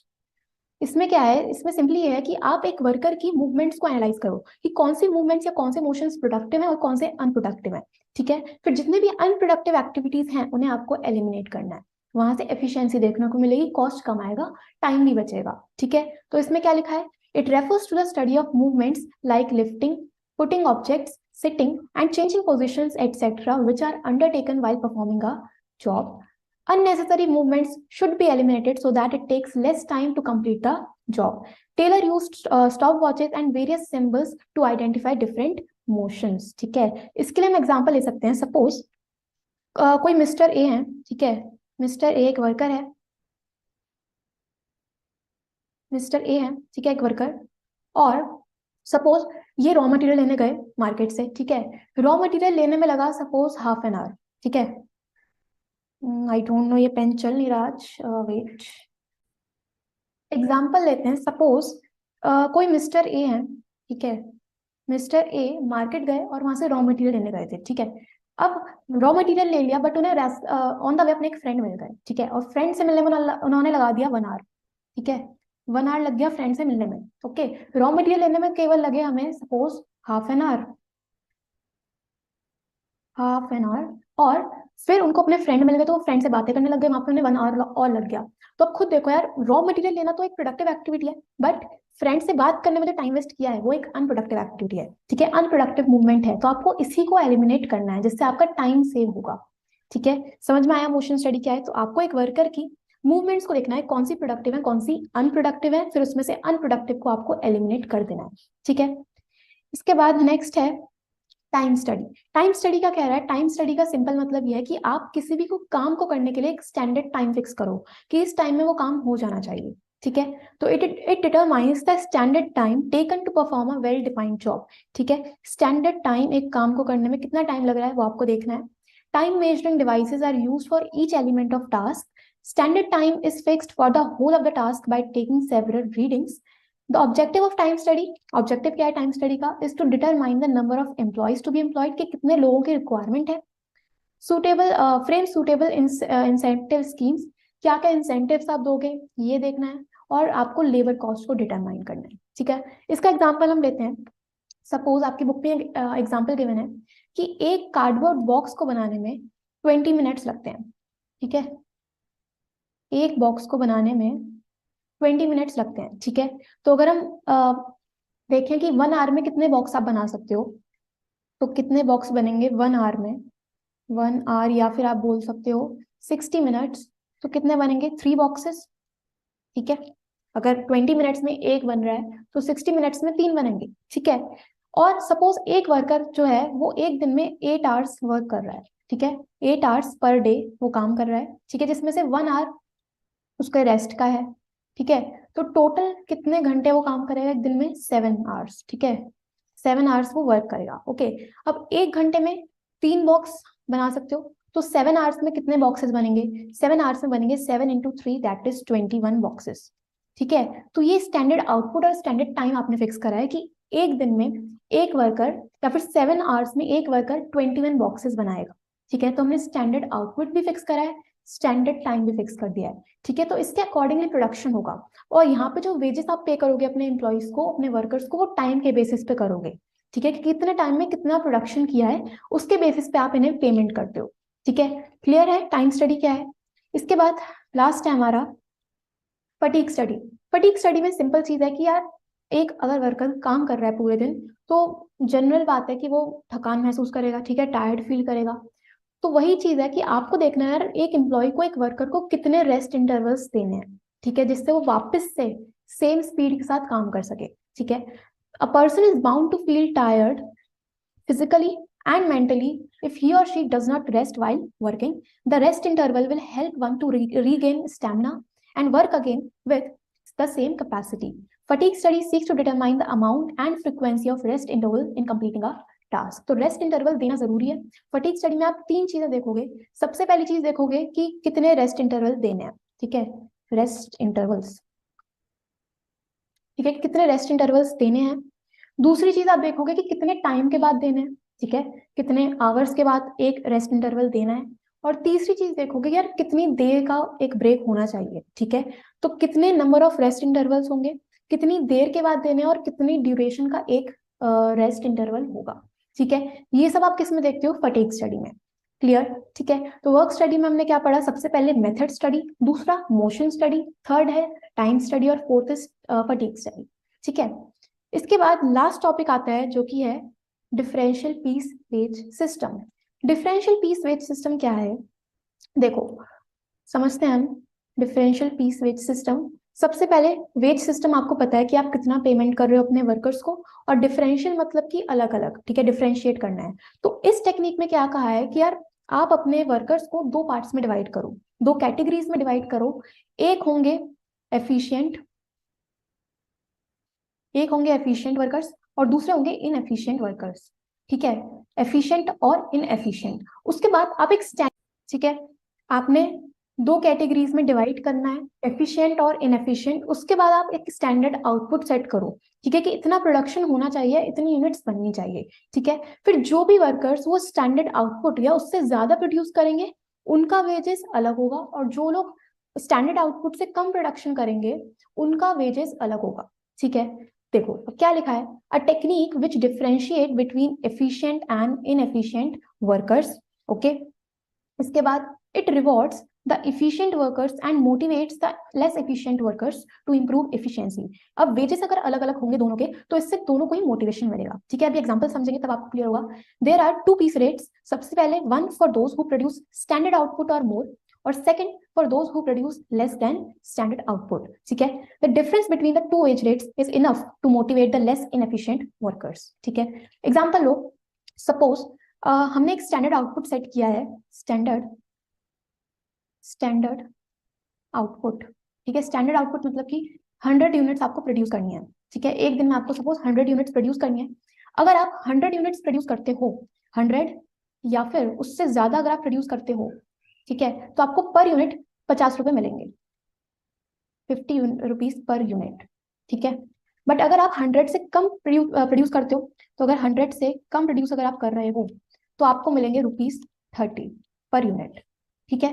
अब कुछ वर्कर्स ऐसे होंगे जिन्होंने 100 या उससे ज्यादा प्रोडक्शन करी तो उन्हें 50 रुपए मिलेंगे, कुछ होंगे जिन्होंने 100 से कम करी तो उन्हें कितने मिलेंगे, 30 रुपीज पर यूनिट, ठीक है। अब खुद सोचो यार, जो लोग ज्यादा प्रोडक्शन कर देंगे या जो स्टैंडर्ड आउटपुट प्रोड्यूस कर देंगे वो मोटिवेटेड कैसे फील करेंगे कि अगर हमें आज हमने ज्यादा प्रोडक्शन करा है 100 से, तो हम नेक्स्ट टाइम और प्रोडक्शन करेंगे जिससे हमें और वेजेस मिले, ठीक है। तो उनके लिए मोटिवेशन का सोर्स है। दूसरी कैटेगरी इनएफिशिएंट की है, अगर वो स्टैंडर्ड आउटपुट से कम प्रोडक्शन कर रहे हैं तो अगेन वो अगली बार ये सोचेंगे कि हमें भी अब नेक्स्ट टाइम एफिशिएंट की कैटेगरी में आना है, हम भी ज्यादा से ज्यादा प्रोडक्शन करेंगे, ठीक है। तो उनके लिए भी ये जो टेक्निक है ये कहीं ना कहीं मोटिवेशन का ही सोर्स है, ठीक है। तो डिफरेंशियल पीस वेज सिस्टम में आपने करना क्या है, दो पार्ट्स में वर्कर्स को डिवाइड करना है, एफिशिएंट इनएफिशिएंट। एक स्टैंडर्ड आउटपुट सेट करना है जिसके अकॉर्डिंगली आप वेजेस रखोगे। जो लोग स्टैंडर्ड से ज्यादा या स्टैंडर्ड आउटपुट जनरेट कर देंगे उनका वेजेस ज्यादा होगा, और जो लोग स्टैंडर्ड से कम प्रोडक्शन करेंगे उनका वेज रेट अलग होगा, ठीक है। और इन दोनों के ही बीच का difference as a motivation work करेगा फॉर ऑल द वर्कर्स, ठीक है। क्लियर, सही। तो ये थी हमारी last technique, that is differential piece wage system, और हमने पूरा चैप्टर अच्छे से कंप्लीट करा। सबसे पहले हमने बात की थी प्रिंसिपल्स ऑफ मैनेजमेंट के मीनिंग की, देन हमने देखा था क्या, एक बार देखते हैं हम पूरा चैप्टर। चलो जी स्टार्ट करते हैं। हमने स्टार्ट किया था मीनिंग के साथ, ठीक है। मीनिंग हमने देखे थे, here we have the meaning. Okay, देखो प्योर साइंस के प्रिंसिपल्स हमने पढ़ा था, मैनेजरियल प्रिंसिपल्स, इन दोनों के बीच में डिफरेंस हमने डिस्कस किया। देन हमने देखे थे प्रिंसिपल्स, टेक्निक्स और वैल्यूज में डिफरेंस क्या है। उसके बाद टॉपिक था फीचर्स ऑफ मैनेजरियल प्रिंसिपल, फिर हमने डिस्कस की थी उसकी इंपॉर्टेंस, ठीक है। देन हमने देखा हेनरी फ्योल के प्रिंसिपल्स, 14 प्रिंसिपल्स हैं। फ्रेडरिक विंसलो टेलर के 4 प्रिंसिपल्स और 4 टेक्निक्स हैं, ठीक है। तो ये हमने डिटेल में कवर किया है पूरा चैप्टर, एंड आई होप आप लोगों को अच्छे से क्लियर हुआ होगा। और बहुत इंपॉर्टेंट चैप्टर है जिसमें से केस स्टडी बनती है एग्जाम में, तो इसे अच्छे से प्रिपेयर करना। और कुछ भी अगर इशू आता है तो आप कमेंट्स में पूछ सकते हो। And thank you so much everyone. अगर वीडियो अच्छी लगती है तो लाइक करना मत भूलना, और कमेंट करके बताना कि वीडियो कैसी लगी। मिलते हैं नेक्स्ट वीडियो में। Thank you so much.